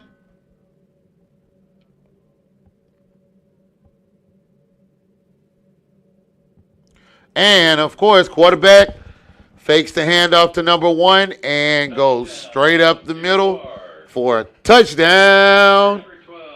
Deer Park Deer. It'll be a 31-yard touchdown for the Deer Park Deer. And with 1 minute and 46 seconds remaining in the half, be Deer Park 23, Bruins 7. Just like that, a couple of stagnant drives, and gave the Deer Park Deer a chance to cash in on a couple of stagnant drives, and now, just like that, the score was at the beginning of this quarter 10-7, and just like that, the score is now 24-7. Deer Park Deer over the Westbrook Bruins with 1 minute and 46 seconds remaining in the half. Hey, Josh, good to have you back, brother. Since you've been gone, we've had a couple of stagnant drives that have resulted in Deer Park Deer. The one thing you can tell is their quarterback, he has run in the last 2 touchdowns for the Deer, and, he's a force to be reckoned with. But it's all set up behind the misdirection, of course, run with number 1. Yeah. And also their back, number 4. Yeah, Marco, we have to get points here because guess what? Deer Park is getting the ball right back at the halftime. Yeah, you're definitely right because we did receive the ball at the beginning of the game. So that means that Deer Park will be coming back out to receive the ball after halftime. So right now is our time to really get some points on the board, Even if you can get 3 points on the board right now, it'd be great. And they're kicking number 6, Tegan Freeman. And he jukes 1 or 2, but didn't have enough blocking to be able to get out of there. Brought down by a couple of Deer Park Deer. They screaming off their edge. Well, if you notice, what they're doing is they're directionally kicking that to that sideline because either you're going to go straight up that sideline there or you're going to have to get out of there so you can let your blocking open up for you. And what's happening is, that ball is in the air long enough and has enough hang time for, their defenders to get down there. So here we go. First down and 10 for the Bruins with 1 minute and 40 in the half. It's going to be a long one, but we need a long drive, Marco. And handoff right there for no gain. You had a host of Deer Park Deer there for that. That'll bring up a second down and 10 for the Bruins with the clock running. We still have 2 timeouts. The clock is running. We can't take long. We got to go. Looks like the Bruins are just going to kind of run this thing out here. And, yes, the Deer Park Deer did bring their band. We see them coming in from around – wait, you know what? The band may have just arrived to the stadium, folks. Oh, yeah, they just getting there, Mark. I'm looking at tubas coming in from the parking lot over there in the back. And here we go. Handoff to number 3. Bruins coming off the edge and pickup of about 4 yards on the play here. 42 seconds remaining. And was that the Deer called that timeout? Timeout on the field. It'll be 3rd down and 5 for the Bruins. I believe the Deer Park Deer called that timeout with 42.7 seconds remaining. It'll be a 3rd down and 5. You know, if Westbrook does not get this on this play here, Deer still have one timeout they can call, and we'll get the ball back on a punt. We need to get a 1st down here so that we can make sure that we can at least, you know, kill the clock and go into halftime without giving the ball back to the Deer before halftime. And just a change of, as you kind of pointed out, the Deer Park band just got here, so usually the home team goes last, but Westbrook is going to get them some time to set up, and Westbrook band is going to go first. Unfortunately, we don't have the crowd volume, so you guys can watch the formations, but you won't be able to hear the sound. So, but yeah, no, we're working on that. And, you know, you also want to give a big shout out to the band directors, the band sponsors, and the band students, and all the auxiliary organizations because, you know, those practices, you know, the band students are practicing in that same heat that the football students, the football players are practicing in. So, and here we go, pass out to number 3, and he gets out of bounds. Good, 1st down, too. And pick up a 1st down, Juju, Jalen Dartez. And that'll bring up a Bruin 1st down. You know, that's a great 1st down right there to make sure that we can, you know, hold on to the ball and not give it back before, you know, this half is over with. Be 37.5 seconds remaining in the half. Deer Park Deer 24, Bruins 7 here in Beaumont, Texas. And got a little bit of time there going out. Number 85. Great catch there for the Bruins, number 85, and getting outside. Out of bounds. James Moore. Hey, Winston Worley. No, that's James. No, James Moore. I'm sorry. Winston 88. Winston got that Dez Bryant, Michael Irvin number. You sure right. Those Cowboys, boy, you would know that. Oh yeah, man. We got us a good one coming Sunday. I'm sorry. Hey, folks, you know NFL Sunday, great ticket. What about that, man? The Lions beat the Chiefs. And you know what? A lot of people had, going over the top. Great job of going over the top. 'Cause I can tell you what, if he had 2 more steps, that would have been a catch there, buddy. Yeah, that's for Josh Wilson. He's going out with Josh Wilson. That'll bring up a 3rd down and 5 for the Bruins here. Hey, what's great to see is that the Bruins are still going after it deep and trying to get out of there, not just running this clock out. Keeps the competitiveness up. But here we go on the 3rd down and 5. The clock is not moving. 26 seconds remaining. We really need to get this 1st down here. Make sure we can keep the clock moving and keep the possession of the ball.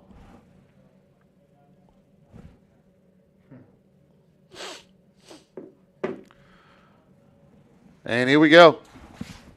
3rd down and 5 for the Bruins. Quick pass. Incomplete.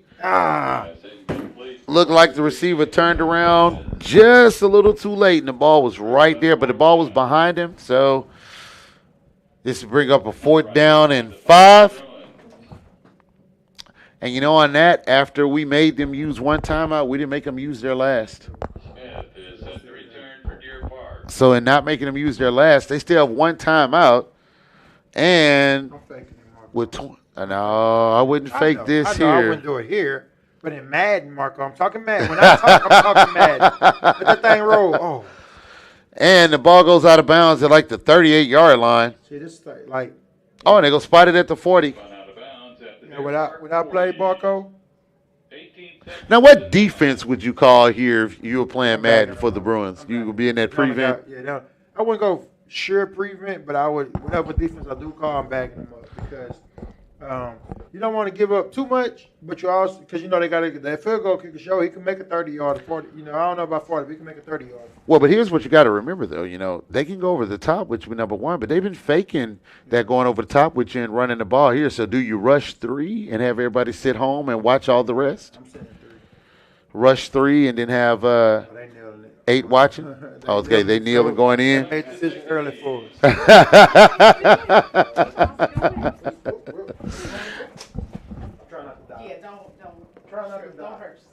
All right, here we go. And here in Beaumont, Texas, with the clock winding down, and the first half is over. We have the Deer Park Deer 24, the Westbrook Bruins 7 here in Beaumont, Texas. I'm pretty sure when we go in, the coaches, a couple of things that I know that the coaches will address will be penalties. Yes. A couple of drives we killed ourselves on jumping and penalties. We have to make sure we get that. But then too, we have to make sure that we give our quarterback some time on his feet. Time to be able to see, to let the play develop. It's nothing like a line being able to give you at least 3 seconds to be able to see what you may need to do. So we know we'll be addressing that. But the bands are coming onto the field. We know that you won't be able to hear the sound, but you know what? How about you watch the formations and then imagine what they're playing? And again, guys, remember, Westbrook is only going first because their Park band just got here. They give them time to catch their breath, get their travel legs in order, and then so Westbrook goes first, and then Deer Park goes second. And Marco, we'll see you guys in about 28 minutes. Definitely so. So now, Deer Park 24, Westbrook 7 here in Beaumont, Texas, and it is halftime. Enjoy your halftime show.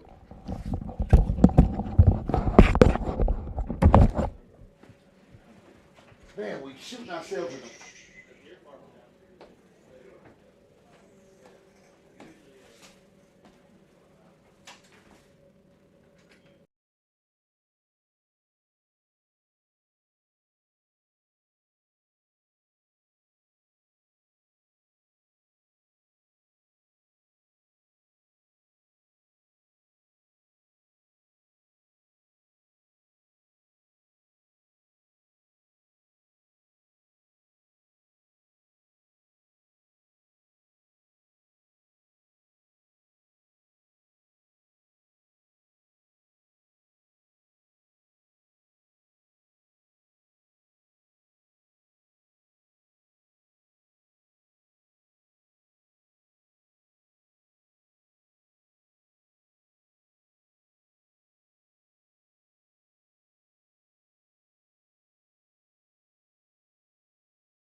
Tonight, the Stars will perform their field jazz routine to Demi Lovato's hit song, Confident.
social officers this year are President Isabella Barrett, Vice President Kate Menez, Secretary Haley Rennick, Historian Kyla Bland, Spirit Leader Lucy Hallmark, and Captain Haley Brewer.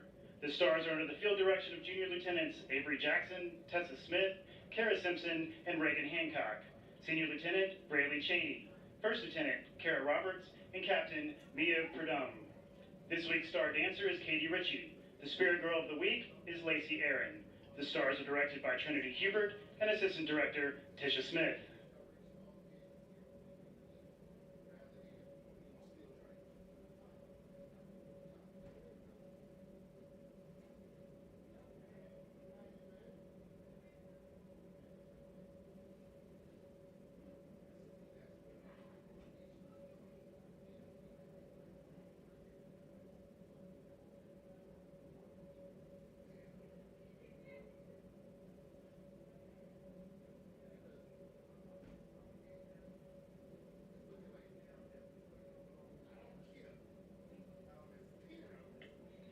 Sound Power continues tonight's performance with the first selection of their UIL production entitled The Pyramids of Egypt.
Sound Power is under the field direction of drum majors Brady Greer, Lacey Johnson, and Gabby Rosario.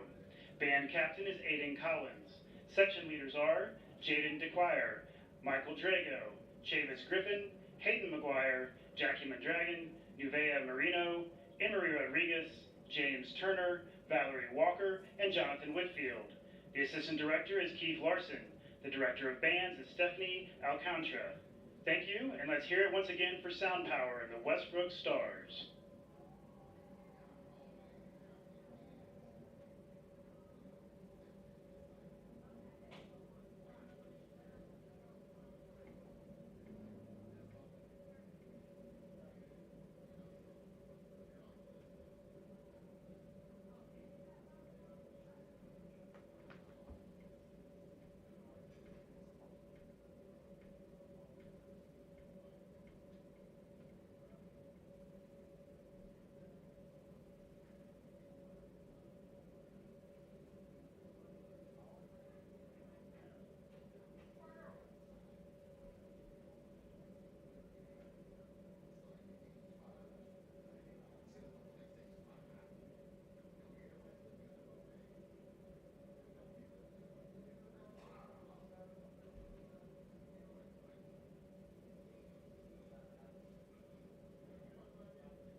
Good evening and welcome to the pregame show. I'm Eunice Carlin. And I'm Christian Cox with BISD TV. Christian, how's school going? It's going good. I'm excited for this year. I'm excited to be a junior. What about you? I'm doing good. My school year is great so far. That's great to hear. Thank you.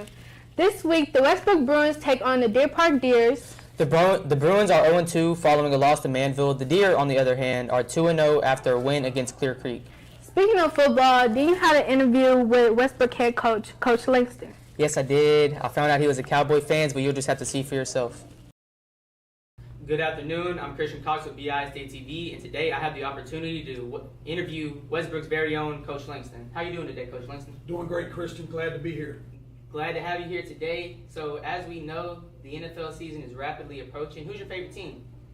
Always been America's team. Dallas Cowboys, baby. DC for life. I've always loved the Cowboys. Some people love them, some people hate them. I personally don't really care for them, but I have respect for all the Cowboy fans out there. Yeah, I've always grew up, always loved the Cowboys, so always rooted for them, and hopefully we can get back to the Super Bowl. So, as we know, y'all play the Deer Park high school team. So how do you feel about this game coming up Friday? Deer Park's undefeated. They got a great coaching staff, great team, very disciplined team. Offensively, create a lot of problems with the formations, various formations, a lot of shifts, a lot of motions. So we got to be great against the run on defense. Offensively, they're very disciplined. They play a quarters look, pretty much a 6-1 defense. I think the strength of their team is their discipline. I think they're very well disciplined, very well coached. They don't beat themselves, so we got to do a great job of taking care of the football and stopping the run on defense, and we got to get more explosive plays on offense. So talking about those explosive plays you want to make, how have you been preparing this week in practice? Well, we've had a great week of practice. With Labor Day, it was abbreviated practice. A little bit of lightning yesterday, so it kind of cut into our preparation. Most of our preparation has been mental this week, but I think our guys are locked in. I think they're focused, and I think they're ready to play. All right, so this year, what do you expect out of your program? Well, we want to restore the tradition of Westbrook football. I played at Westbrook in the early 90s. I'm kind of showing my age a little bit, but, we played a great brand of football. Our guys are committed. They're working extremely hard. We're just trusting the process, taking it week by week, day by day, and trying to win every day. Well, speaking of some hard-working guys, who are some notable players that you have on your team this year? Early in the season, I think offensively, Roy Thomas has been pretty consistent. Winston Worley, just an unbelievable team player, had to move from tight end to offensive tackle. Has played really well the first 2 games. Juju has done a great job at receiver. So we've got some guys that have been consistent and played well defensively. I think Marshawn Richardson sticks out a corner. He's had a solid 2 games. Jalen Jones has showed up a lot, made a lot of plays. I think our D-line's probably been the strength of our defense so far with Reagan Langston and Keegan Guidry and Thomas Brannon, and those guys have done a great job. Tyrell Roan has done a great job. So we just got to be more consistent. I think we've had our special teams hadn't been very good. We turned the ball over on special teams, and as everybody knows that follows football, that's a field position game. So our special teams, we got to improve on special teams. We're working hard to improve in that area of the game. It's a third of the game as well. A lot of people forget about special teams, but we definitely got to shore up some things on special teams. So it seems to me that you have confidence in a lot of your players. So this year, do you have a message for our Westbrook Bruins supporters? Yeah, you know, I appreciate their support. You know, continue to support these young men. They're working extremely hard. They're great student athletes. We got great, you know, kids doing a great job academically as well as athletically on the field. So just keep supporting them. They need all the support from the community. As everybody knows, we play a tremendous schedule, you know, coming up with the North Shores, the Tascasitas, the Summer Creeks, the Sea Kings. So we got a challenging season ahead, but we're going to take it day by day. And we're going to win each day, and we're going to trust the process and just do it, you know, control what we can control, and that's us getting better each and every week. Yes, sir. Thank you for joining us, Coach Langston. I'm Christian Cox with BISD TV. Thank you for watching. Coach Langston seems excited and prepared for today's game. Speaking of excitement, we got an exciting look into the day in the life of a Westbrook star, Mia Prudhomme. Hi, I'm Mia Prudhomme, and this is a day in the life as a star. After I wake up, I brush my teeth, use some mouthwash, and I do my makeup for school. Here's me showing all my makeup supplies. So don't keep saying our hands are tied. You claim it's not in the cards. Fate is pulling. And now my day at school starts. And out of reach from me, but you're here in my heart. So who can stop me if I decide that you're my destiny? What if we rewrite the stars? Say you were made to be mine. Nothing could keep us apart. You'd be the one I was meant to find. It's up to you, and it's up to me. No one can say what we get to be. So why don't we rewrite the stars? Maybe the world could be ours tonight. And now it's game time.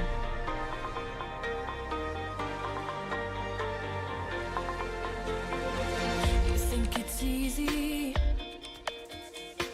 You think I don't want to run to you, but there are mountains, and there are doors that we can't walk through.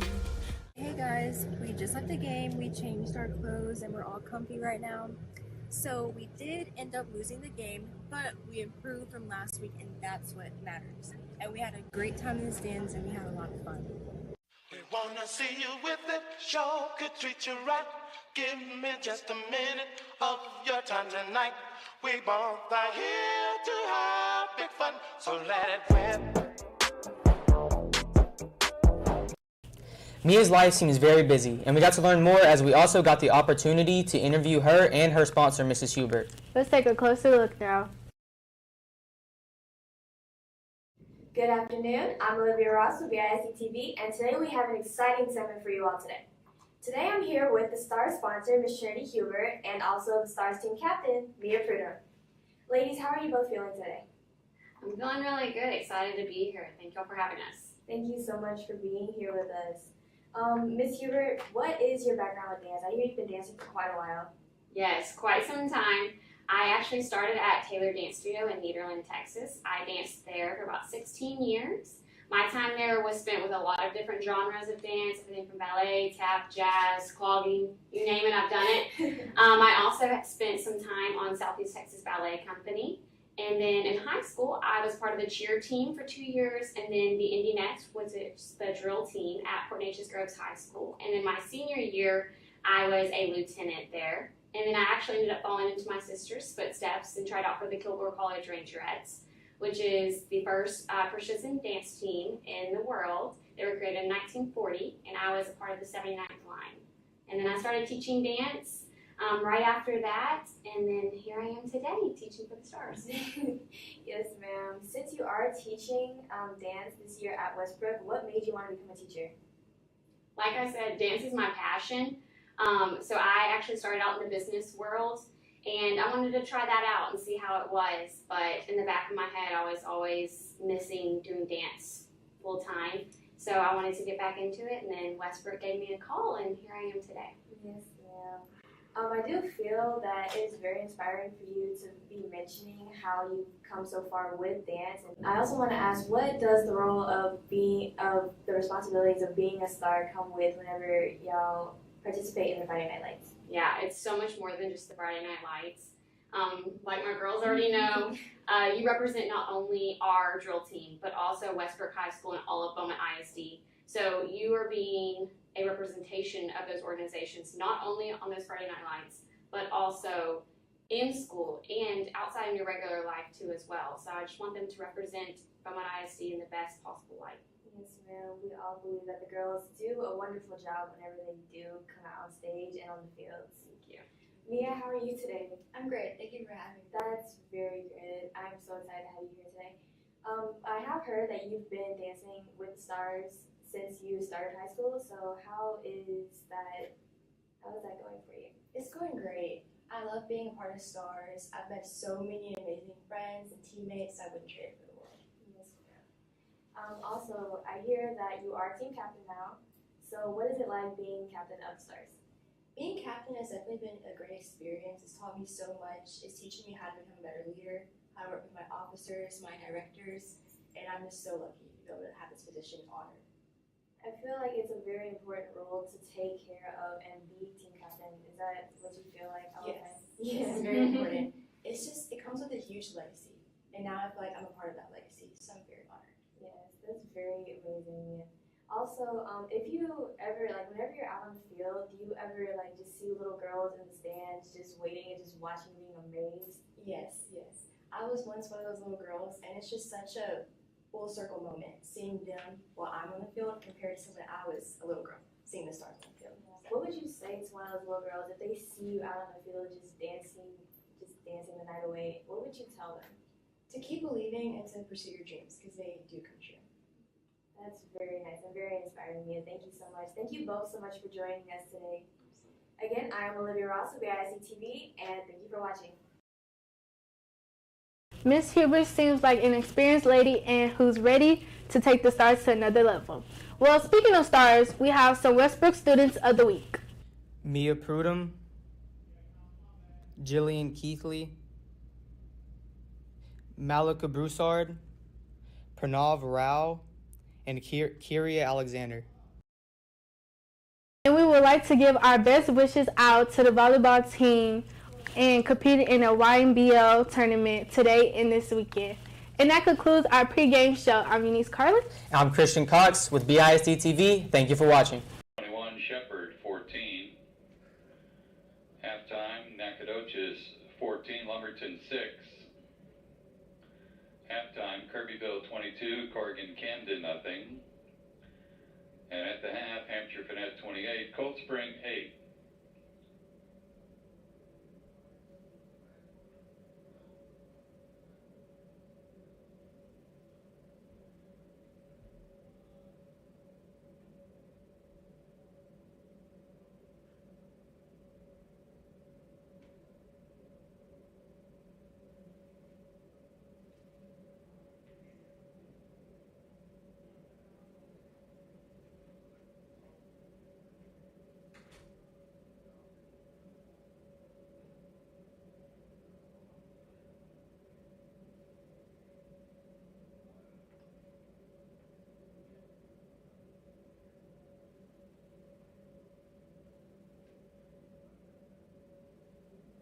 Hi, I'm Mia Prudhomme, and this is a day in the life as a star. After I wake up, I brush my teeth, use some mouthwash, and I do my makeup for school. Here's me showing all my makeup supplies. So don't keep saying our hands are tied. You claim it's not in the cards, fate is pulling you. And now my day at school starts. And out of reach from me, But you're here in my heart, so who can stop me if I decide that you're my destiny?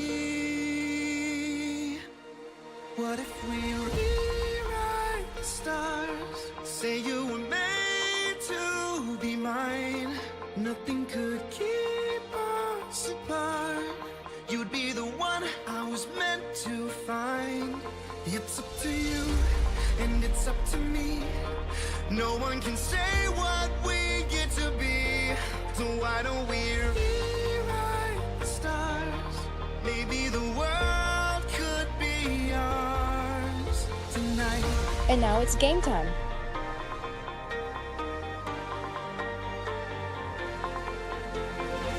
You think it's easy. You think I don't wanna run to you, but there are mountains and there are doors that we can't walk through. Hey guys, we just left the game, we changed our clothes, and we're all comfy right now. So we did end up losing the game, but we improved from last week, and that's what matters. And we had a great time in the stands, and we had a lot of fun. We wanna see you with it, show could treat you right. Give me just a minute of your time tonight. We both are here to have big fun, so let it rip.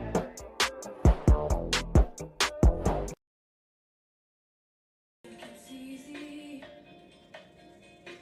You think I don't wanna run to you, but there are mountains and there are doors that we can't walk through.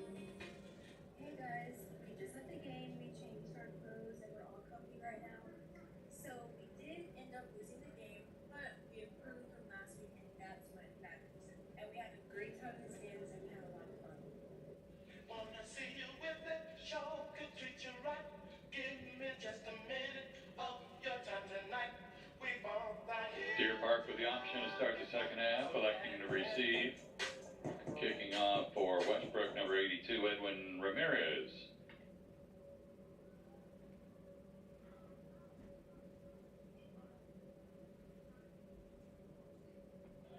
Back deep to receive is number 7, King Phillips, number 2, Trey Martinez.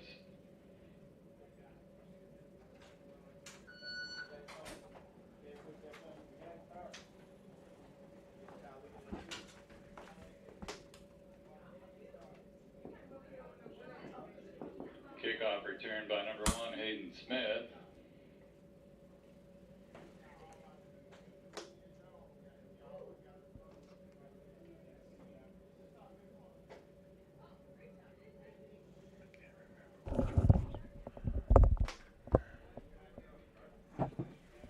Smith brought down at the 27-yard line. First down, Deer. All right, guys, we're back. We got Deer Park receives a kick after halftime. We need our defense to give us one more good stop, and this is not mine. Oh no, I just got it on backwards. That's all. But we need our defense to give us one more good stop. Let our offense take the field. Let's go score. Let's get this thing down to a 10-point game instead of a 17-point game. Oh, good pass and catch for Deer Park.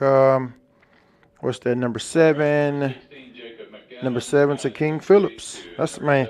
Hey, Deer Park, y'all got some names on y'all team. Y'all got some. Man, I like the names, man. LaShawn Panuco, Diego Batista. Man, y'all got some names on that team. But we have second down and 1. Deer Park, 11:20, clock running, third quarter. Handoff right up the middle. Oh, he was stuffed, but then he bounced off. Oh, no. Make the tackle. Okay, there we go. He picked up the first down, but he didn't get much more. That outside looked wide open for a second, and he was able to pick up that first, but our guys kind of rallied and was able to stop him from getting a super long run. Yeah. Here we go. We got first down and 10. Deer Park on the 40. Quarterback drops back. He's looking deep. He's looking deep. Get there, Marshawn. Good hand. That's good defense. Good defense, Marshawn. Our DBs, we losing a step, but they're making up for it. They're able to get it. I would love the interception there, Marshawn, but I'll take the bat down any day, Marco. All right. Tell you what, Josh. The one thing that I know the second half we're going to see a lot more effort when it comes down to the Bruins. You know, we're going to see a lot more opportunities for the defense to really step up and put it in. Like we said, if we don't get the interception, the stop is worth it. For some reason, I hear you. Yeah, can you hear yourself? I cannot hear myself, but I hear you. Okay, hold on. Let me adjust some stuff over here. Last time I did it, I messed up your mic. Say something, Marco. Something, Marco.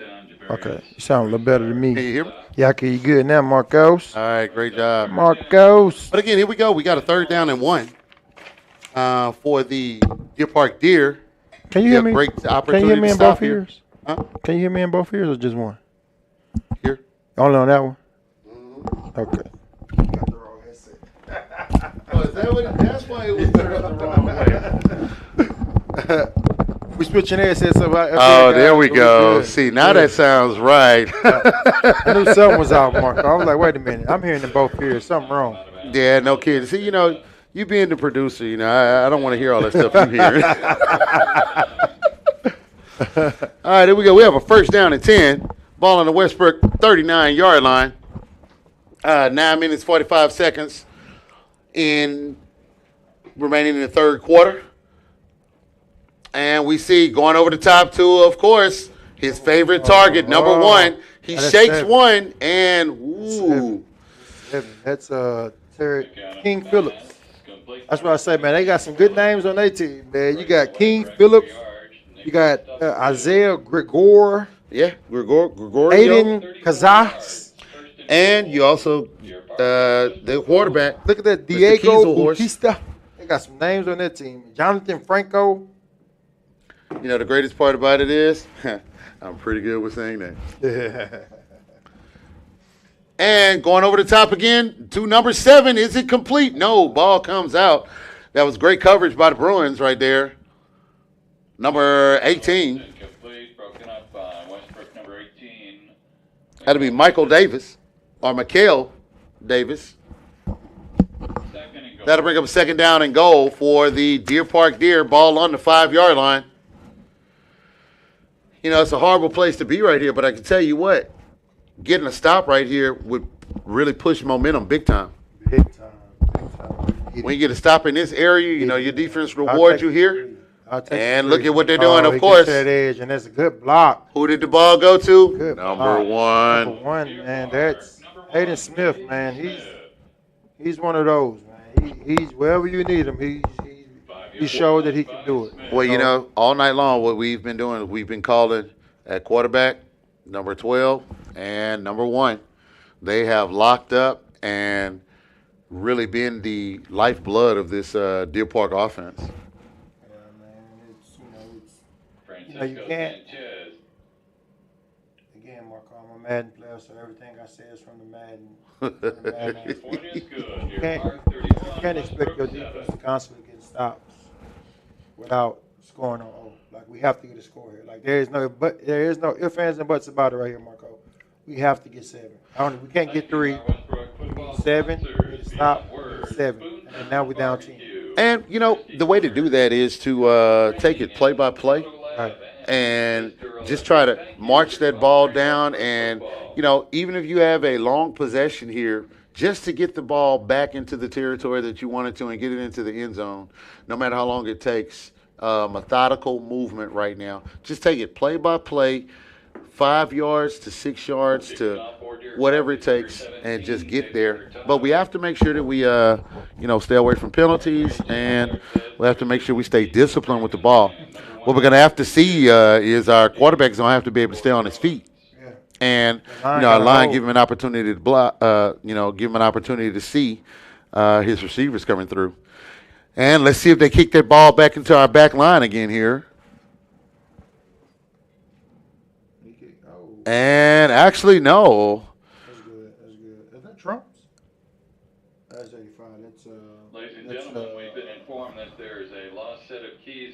found James in the Moore. visitors' side restroom, the Deer Park side of the stadium. Again, lost keys have been found in the restroom on the Deer Park side of the stadium. Somebody lost their Okay, keys, somebody lost their Marco. keys. Yeah. Well, at least we know it's not anybody that's watching this telecast. You guys' keys. Hopefully, you guys' keys are put down. You're not driving. Your keys are on the table when you're watching this on your phone, on your iPad, on your TV, whatever the case may be. Hey, man, put this thing up on the 72-inch. I can promise you'll enjoy it. Oh, yeah. Great job of getting away from that one tackle. Man, it looked like number 28 for the Deer Park Deer squared him up. But, man, he bounced right off that tackle and kept his feet moving. Man, we literally be one tackle away, man. And, yeah, that one tackle right there was a saving tackle because he had nothing but green after that. Adam White, man, he saved the day. That's a great tackle. Could have called him a lawnmower because I tell you what, he was finna chew up some ground. Man, he was finna eat that ground up, Marco. We see motion by the Westbrook offense. Good blocking right here, giving him time to get rid of. And he used his feet to get out of bounds. Great job. That's a first down. That's a Pick up of a first down and good situational awareness, Roy. Great definitely situational awareness. You know, sometimes you have a quarterback that'll end up trying to do more than what they need to do, but you can see he knew what the first down marker was and made sure to get past it. That'll bring up a Westbrook first down and 10 here with 8 minutes and 19 seconds remaining in the third quarter. Deer Park 31, Westbrook 7. See if the Bruins can put together an offensive stretch here and get into the end zone. Here we go, Marco. Let's go. Let's go. They kind of look like the Deer coming off the edge here. They are testing you on that edge. And dangerous pass right there. Looks like they were setting up the wide receiver screen. But Marco, on the far side, they are on the far side. They are walking that defensive back down, and they are playing bump and run. That's exactly. If they are going to do that, put a speedy guy out there, put Juju out there, and let Juju run around him and just throw it deep. Well, here we go. We're going double twins here. 4 receivers, 1 back in the back. Let's see if they're going to attack that lane that you're talking about here. You know, because if they're playing bump and run, that's right. You need to get a receiver going over the top of it. Look at the top of your screen, Marco. You have to. Inside handoff here for the Bruins. That's about 5 yards. That's a good run. So really, really tough run right there. Pick up about 5 yards, 6 yards, bring up a third down and 4. You know, these are not the areas where you want to be having 3rd and 4s and whatever. You want to pick up and have really short third downs. But here we go. We see the Bruins up. No flags thrown. All right, here we go. 3rd down and 4 for the Bruins. And look. You can see they're trying to get them to jump. They coming. But Deer Park didn't jump, and they were coming. Great catch. Good catch, Derek Daigle. He's a basketball Great player. yardage. Great yardage picked up of 7 yards on the play. Hey, you know. Be enough for a Bruin first down. I have a clip on my Lamp Production social media. Derek Daigle, the last time that me and him was both in the stadium together, he made an amazing one-handed catch. He's a freshman. Really? He's a junior now, but he made an amazing one-handed catch in the end zone. So, you know, he's what? Let me see what they got him listed at on here. They got him listed at 6'3", but there's no way. He's at least 6'5". Oh, wow. Yeah, so he's a tall. That's great height for a receiver. Here we go. Handoff around the edge. Ball has come out. Oh, but the ball rolls out of bounds. Great job, and he was definitely up when the ball came out. You know, he was definitely up. So he was not down when the ball.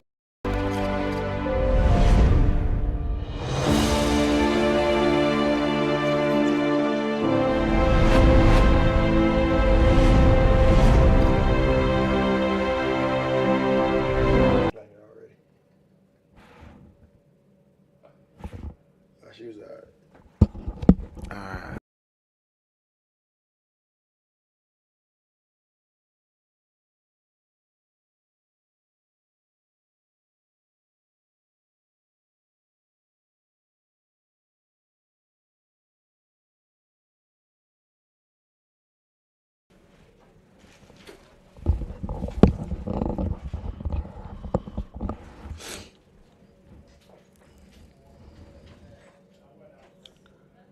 right, Marco, look like we're back. Look like he was able to walk off under his own power, so we're good, Marco. Yeah, that's a great job there it's a great sign when ever a player's down and they're able to walk off under their own power. That's always a great sign, you know. And here we go, back to the third quarter action. 2nd and 10, Marco.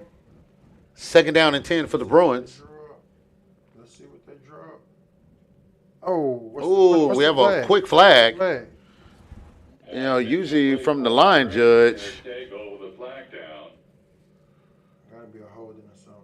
Well, no, holding usually comes from the backfield. Yeah, right. From the line judge is usually offsides, which is great for the Bruins because that'll give them 5 yards. 11, we need it. On that play. So now 2nd and 9.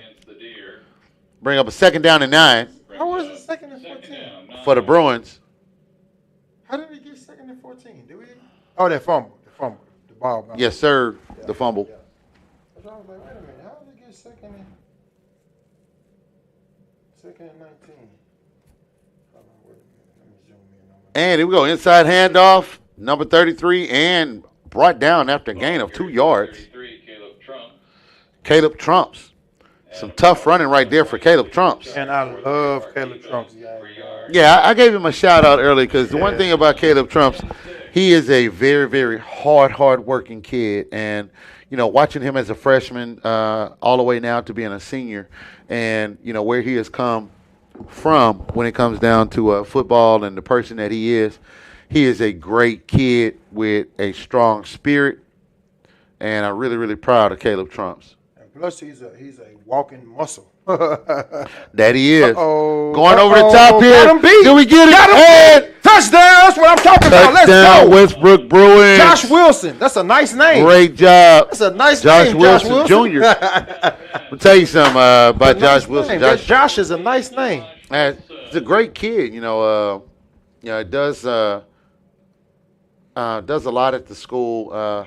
Had the pleasure of teaching him, and he's just a great kid. And it's good to see him out there on the field. And man, that was a great score for the Westbrook Bruins here to keep it in. Here we go, get that extra point. Now we need to stop.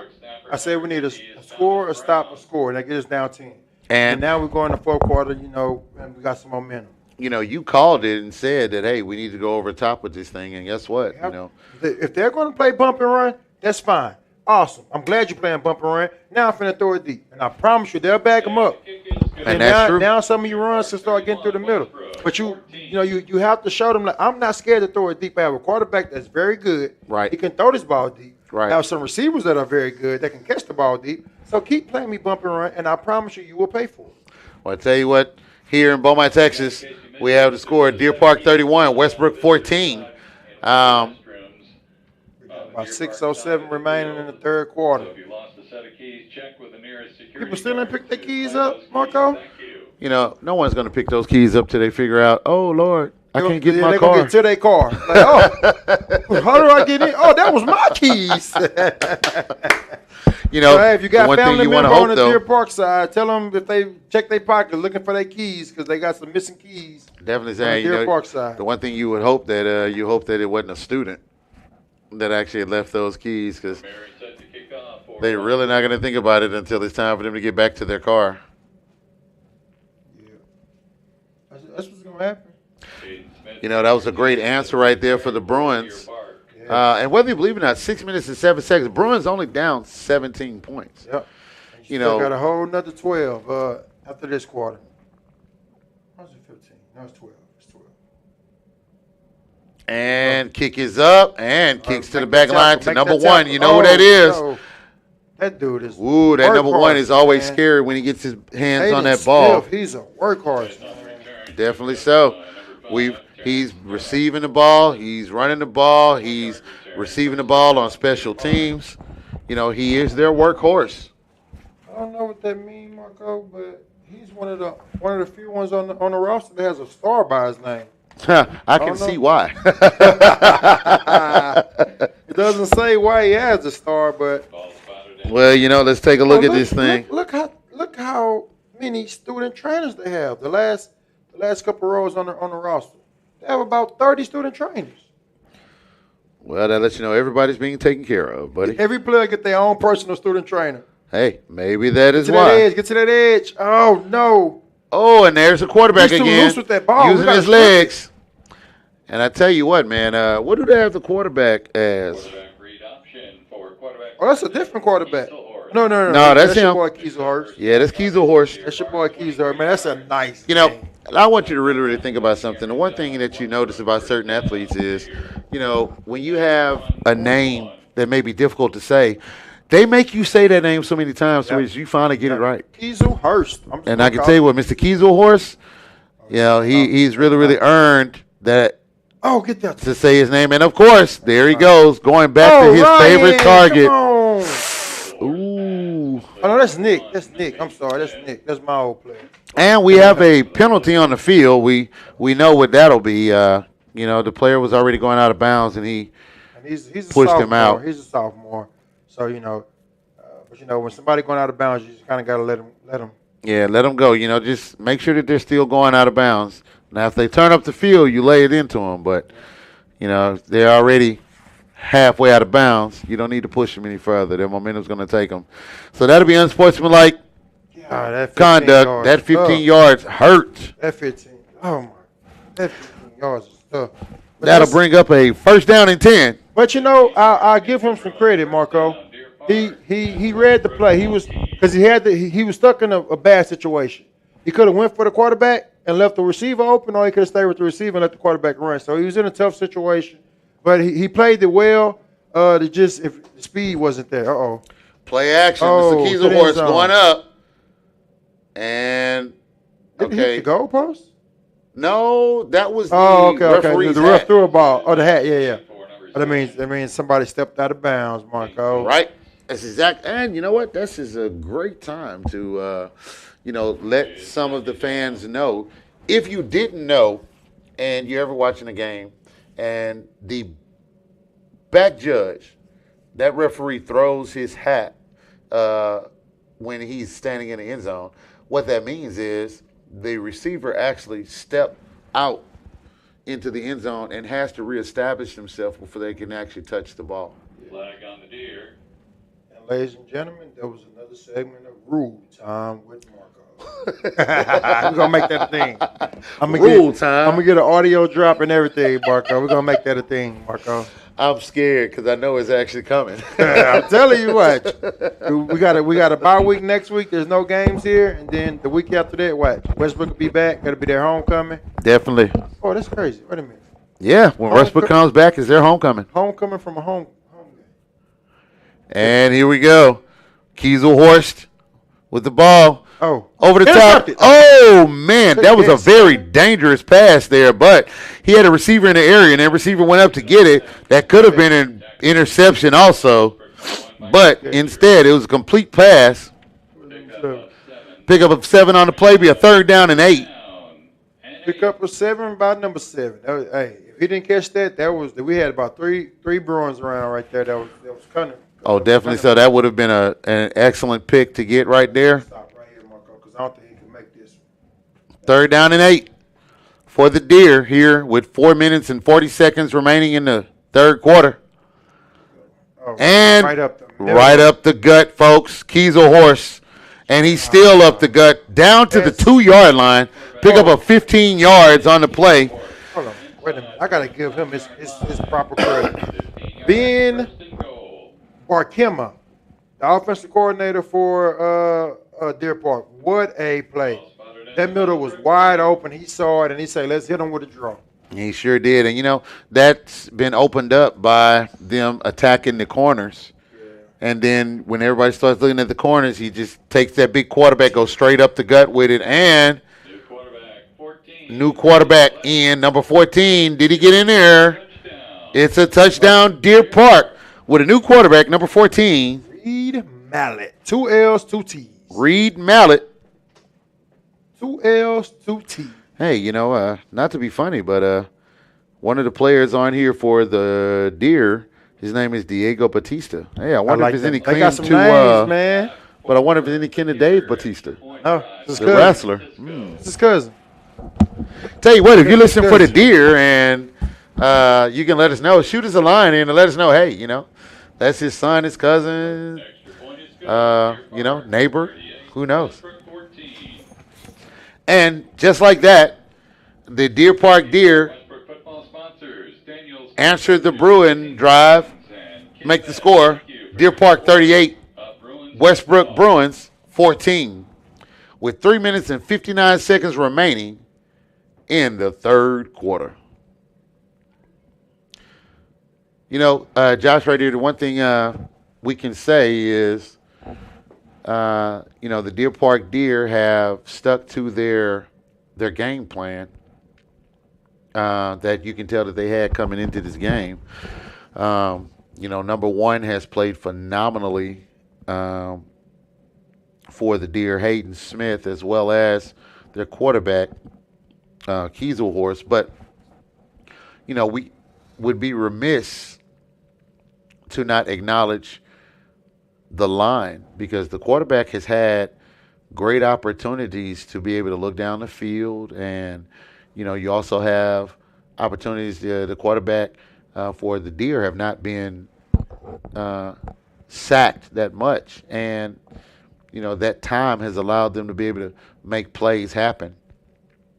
We had a fair catch right here off of the pooch kick for the Deer. And we'll have a first down and 10 for the Bruins here in the third quarter. Ball on their own 31-yard line. Let's get the Bruins here to answer the Deer.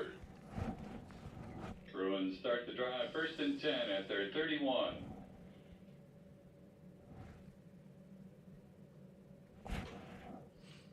And here we go. Motion by the Bruins. Tight end off to the edge. Great pass. Number 14, Josh, I believe, Williams. Complete to number 14, Josh Wilson. Wilson, I'm sorry. Reed Millett with a tackle. And Pick up of 10 yards. That'll bring up a first down. No huddle for the Bruins. 3 minutes and 45 seconds in the third quarter remaining.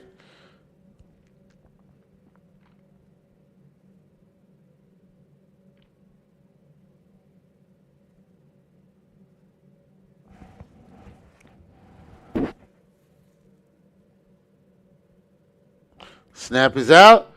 Hand off. Trying to come around the edge and pick up of about 3 yards on that play. By Isaiah Jr. That'll bring up a second down and 7 for the Bruins. With the clock running down under 3 minutes in the third quarter here. Ball on the 44-yard line. Second down and 7. Let's see what the offensive coordinator dials up for this play. Quarterback rolling out. Great job. Oh, man. Pass is incomplete. Ball hit his hands, but he didn't bring it down. And that'll bring up a third down and 7 for the Westbrook Bruins. Ball here on the 44-yard line.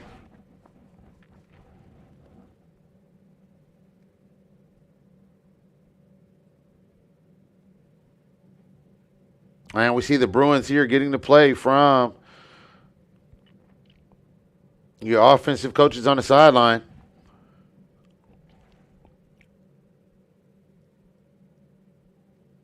Motion in the backfield. There we go. Ball is there. Pass complete. Number 85 right at the sticks, about 1 yard. 2 yards short of the first down. That'll bring up a fourth down for the Westbrook Bruins. Fourth down and 2. And we see the Westbrook Bruins getting on the ball. Oh, snapping the ball right before. But I believe we had a Bruin jump. So that'll be a false start for the Bruins, bringing up fourth down and 7. Bruins guilty of a false start. And we see the Bruins had gotten right back on the ball. And, right before they were able to get the ball snapped, we hit a false start. Hayden Smith set to return for the Deer. And it looks like the Bruins will punt here. Low snap on the punt, but great kick. Oh, he does pick up the ball on that bounce and decides to run with it.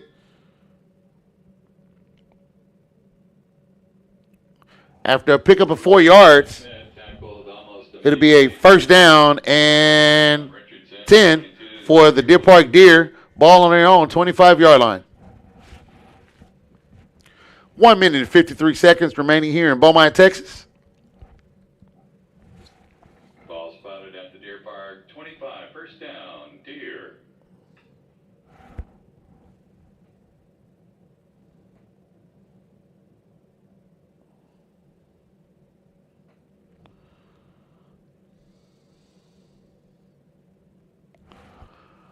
And here we go. We see swing pass right here for the Deer. Oh, some great speed right there, and he's out of the backfield. It is off to the races. He can't get caught. Number 16 there. Oh, but he did not catch him.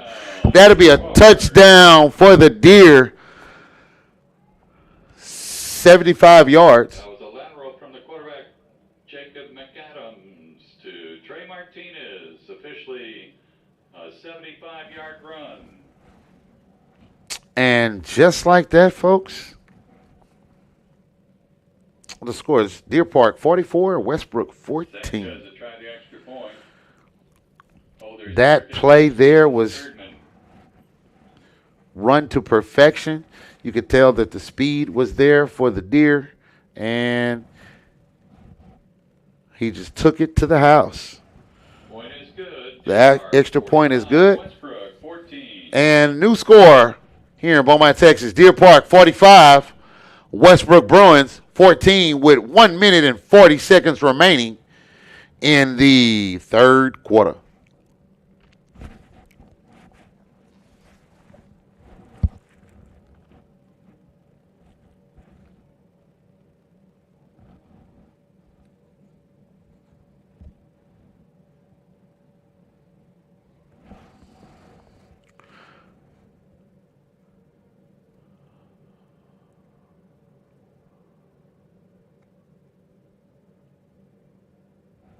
And as we see our Bruins taking the field, getting ready for the kickoff,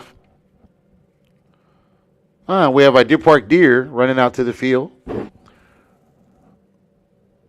for the kick.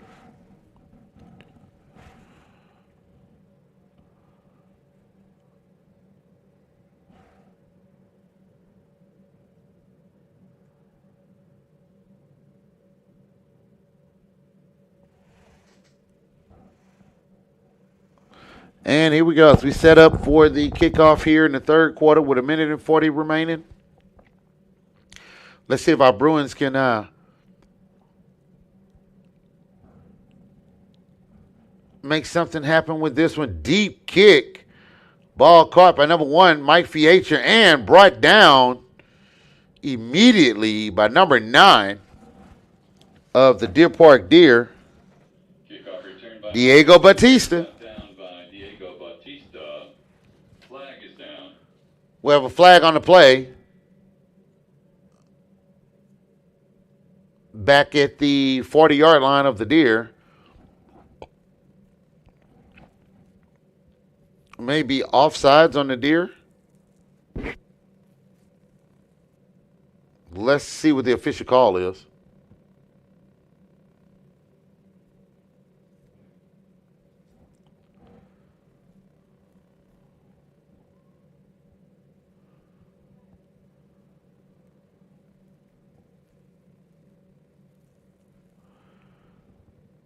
Looks like the official call is offsides on the Deer.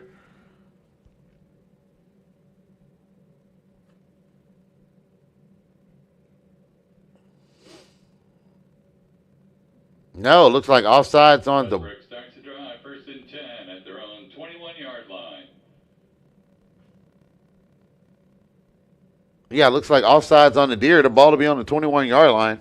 here in the third quarter. First down and 10 for the Bruins. 1 minute and 34 seconds remaining in the third quarter. We have a flag. Pass is complete. Pick up about 6 yards on the play. Let's see what the flag is from where it came from. Looks like offsides. And it will be offsides on the Deer. Bring it back, make it a first down and 5.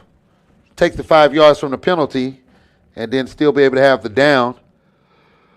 5 yards against Deer Park. First and 5. So it'll be first down and 5 for the Deer.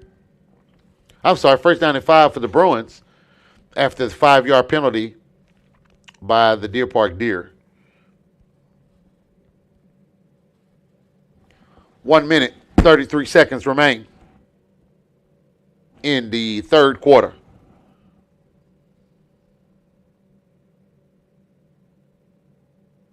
Inside handoff for the Bruins. Pick up about 1 on the play. Isaiah Jr. stacked up after a 1 yard. That'll be a second down and 4 for the Westbrook Bruins here in the third quarter with the clock winding down, minute and 10 and counting.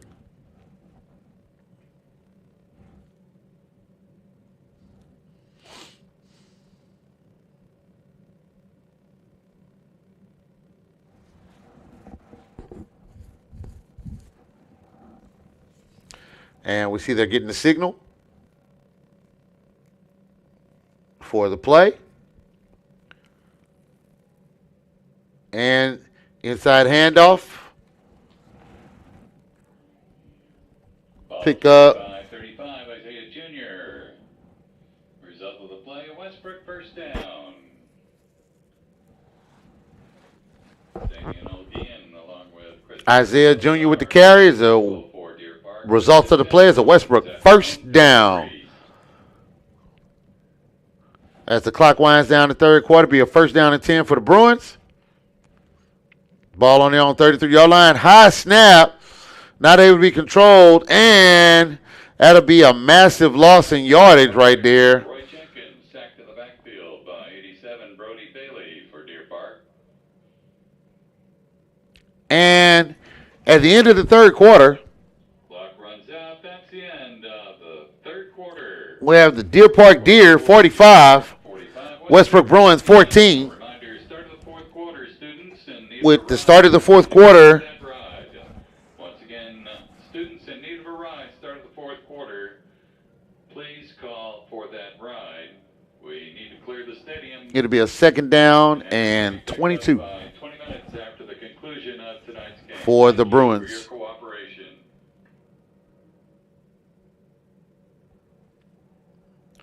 As they march downfield to reverse fields for the ending of the third quarter, beginning of the fourth quarter.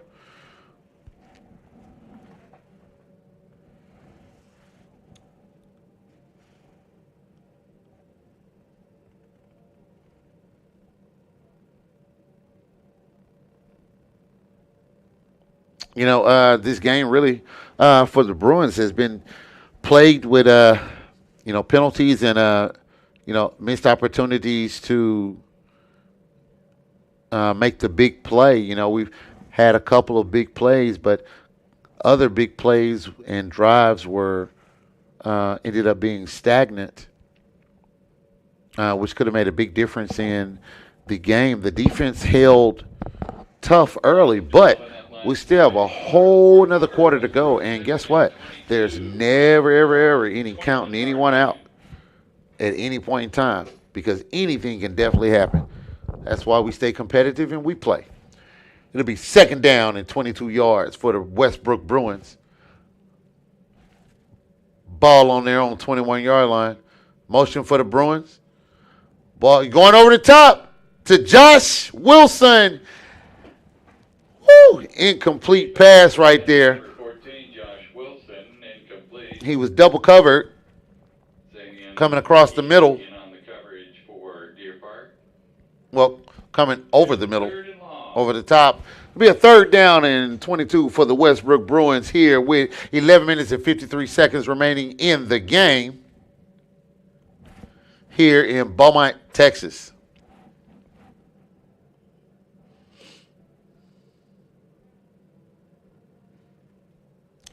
Westbrook here running double twins, 1 back set.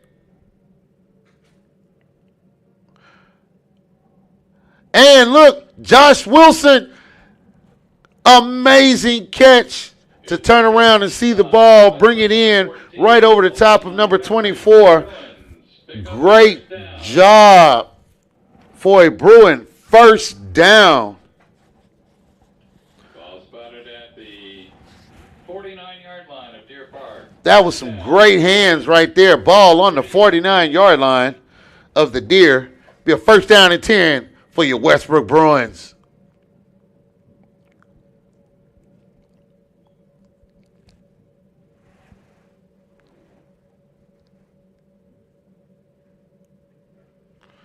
And here we go. Handoff. Oh, he dropped the handoff, and by the time he picked it up, they were right there on him. Loss of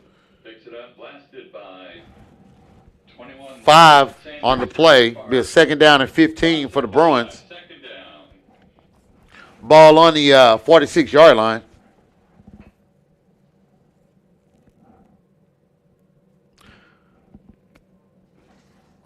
Ten minutes and 50 seconds and counting remaining in the game.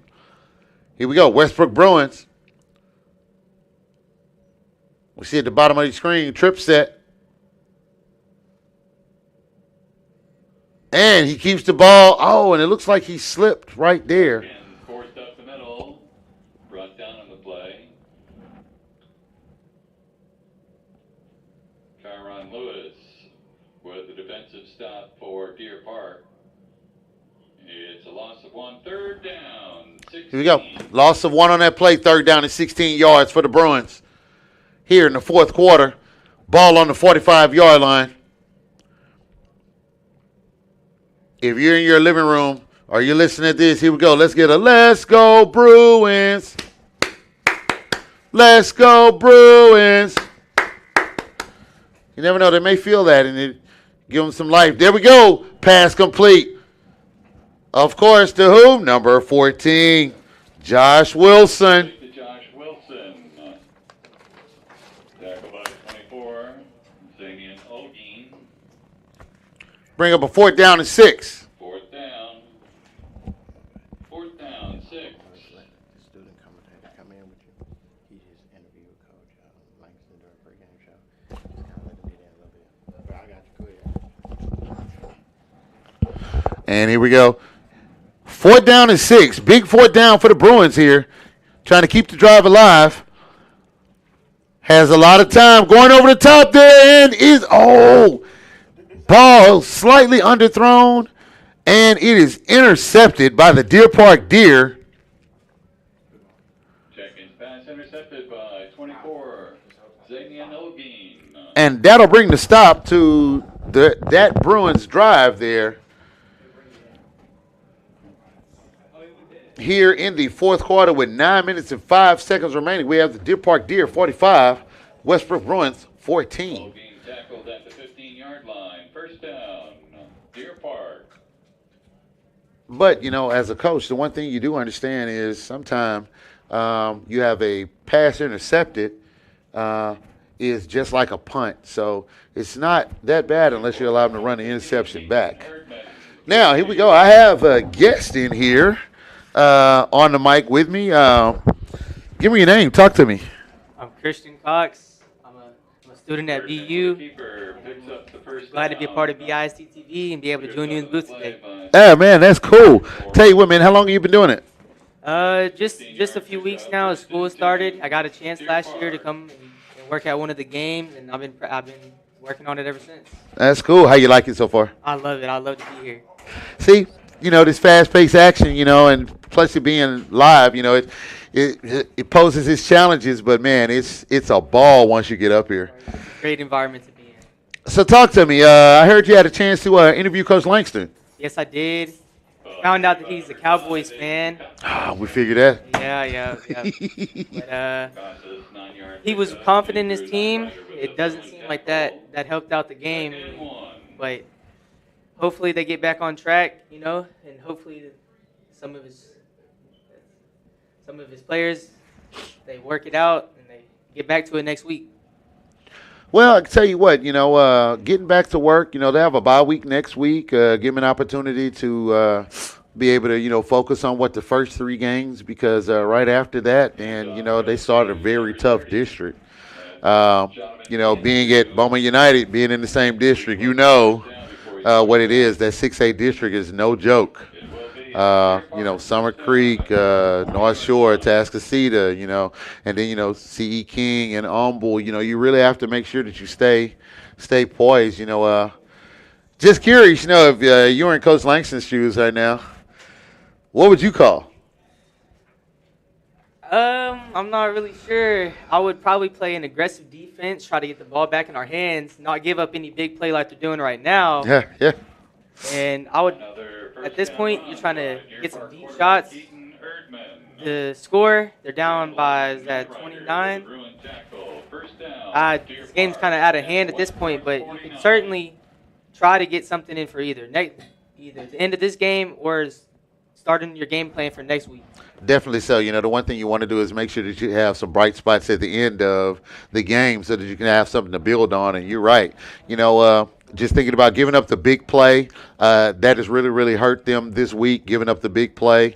Giving up the extra yardage that they did, earlier on. They were right there in the game, and it was penalties that was getting them. And then right after that, we saw the big plays. But we see that Westbrook, if they wanted to, they can strike at any point in time. It's just, having to keep quarterback on his feet and just make sure that the players stay confident big time. Absolutely. They had a couple big plays. They had that 40-yard touchdown earlier. Definitely so. They absolutely have the players and the opportunities to do so. They just haven't gotten it down yet. Well, I can tell you what, the greatest thing is to go ahead and do this in the preseason.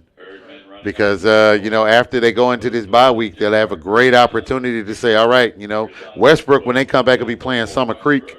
And Summer Creek has proven to be a formidable foe in the 6A division over the past couple of years. So it's not going to be an easy game. But now being on the sideline, what was the morale down there? The players, were they still uplifted and, hey, we're going to fight? Or, what was the morale like down there? Well, it seems to me that they're kind of down right now. I'm not sure how well they're feeling after being down by so much. They've let up a few big plays. The penalties for sure have gotten to them a lot. I'm not really sure that their mental is there right now. Hey, you think they could come back if we tell them free Jordans for everybody on the team? Absolutely. Everybody. I think they would come back and score 70 points in third quarter for some free Jordans. Tell you what, it's not much I don't think many of these kids would do if they knew they get a pair of free Jordans from it. Well, I tell you what, man, it is, it's great, being up here on the mics, it's great to be up here with someone that loves doing it, especially being so early and so young on. We still have a long rest of the season going. And, man, what would you like to tell the team right now if, you were the coach? What would you tell them right now for the rest of this game? I say play hard for the rest of the game. Go out there and just even though it's a loss or potentially a loss, go out there, play hard, and work on yourself. You're going into a bye week. You have 2 weeks? Definitely. To get prepared for your next game. You could absolutely come back and you said they're playing Summer Creek next week. Summer Creek. That's a hard team to beat, but yeah, it is. If anything, you're going into a bye. You have a chance to win. You have a chance to win every game. So you could look forward to next week coming out of this game. That's true. Just curious, when you were down there on the field, what were the field conditions like? Was it warm? Was it cool? Did we have a breeze? Well, what were the conditions like down there? Well, as you know, earlier today we had a couple thanderstorms, so it cooled down a little bit. Okay. But I personally, it was warmer than you would expect. but at the same time, I felt like it was pretty good. Okay. I don't think it seemed too windy. Well, it's better than what they practice in, definitely. For sure. And here we go. It is 3 minutes and 33 seconds and counting here in Beaumont, Texas. We have Deer Park 45, Westbrook 14. We have a couple of other scores here for you. We have the Beaumont United score. What did he just say that was? 27-6. In favor of BU. Woo, Beaumont United. Great job, folks. We have a Beaumont United 27-6. Right now, is that game over with? Are they still playing? I think he said that was the final score. Man, great job, Beaumont United Timberwolves. Playing. Who are they playing tonight? Matter of fact, I have them sitting up here. Let's see who they're playing tonight. First and goal, Deer. Hey, they're playing Alvin. And they're playing Alvin away. So great job and give a shout out to the Beaumont United Timberwolves, our sister school out here. And hey, y'all are going to have a great win when you go back. That's going to be a great win for them. For sure. Hopefully everybody's excited. Football is a really big sport. So hopefully our entire team, our entire school, my apologies there. Hopefully our entire school backs our football team behind this win. That's a great thing, just having our school spirit. Yeah, no kidding. I tell you what, that first game that they played here at the stadium, we know that they played that game really, really tough, and they never gave up, never said die. And, last week it was a tough week in Port Neches, but, Port Neches is a tough team to play no matter what. You remember Port Neches went to the state championship last year. So, it's the greatest thing about it is, knowing them, they're going to be a formidable foe, period. But to go in, like you say, get this win right before that bye week, that's what you call, going into the bye week on a cloud. And that's going to be a great thing for them, something to build on. And, I really, really look forward to seeing some great things from the Beaumont United Timberwolves this year.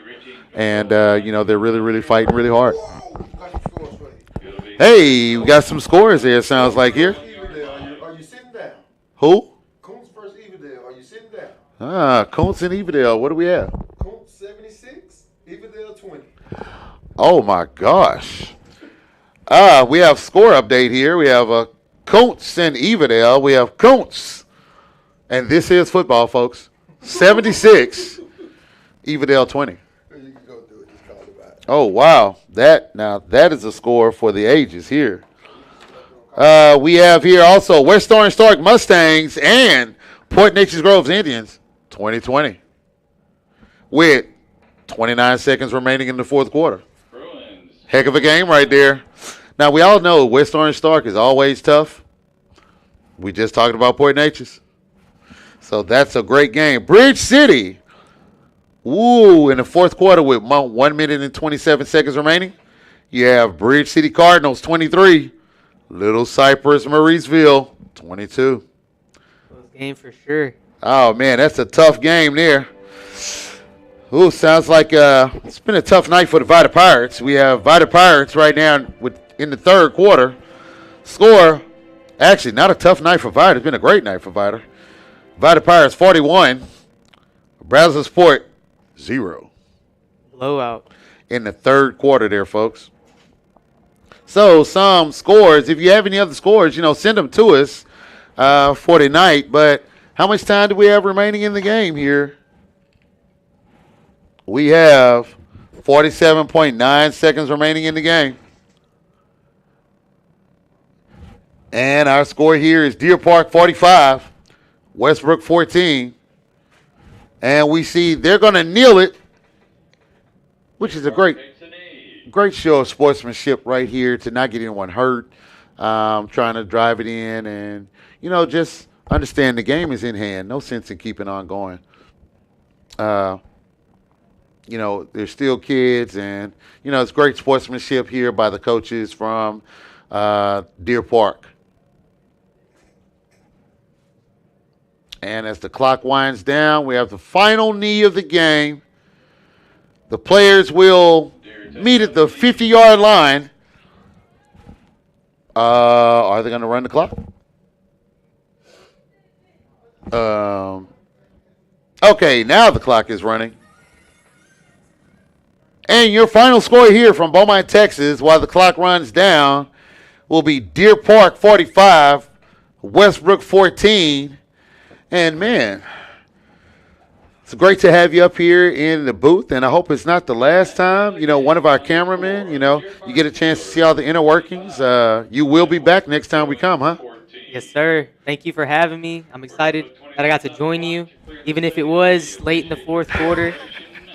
Tell you what, you know, maybe next time we'll be able to lock up a little bit. But from Beaumont, Texas, with our final score here, Deer Park 45, Westbrook Bruins 14, we will say good night, Beaumont, or wherever you are. Have a great one. Goodbye.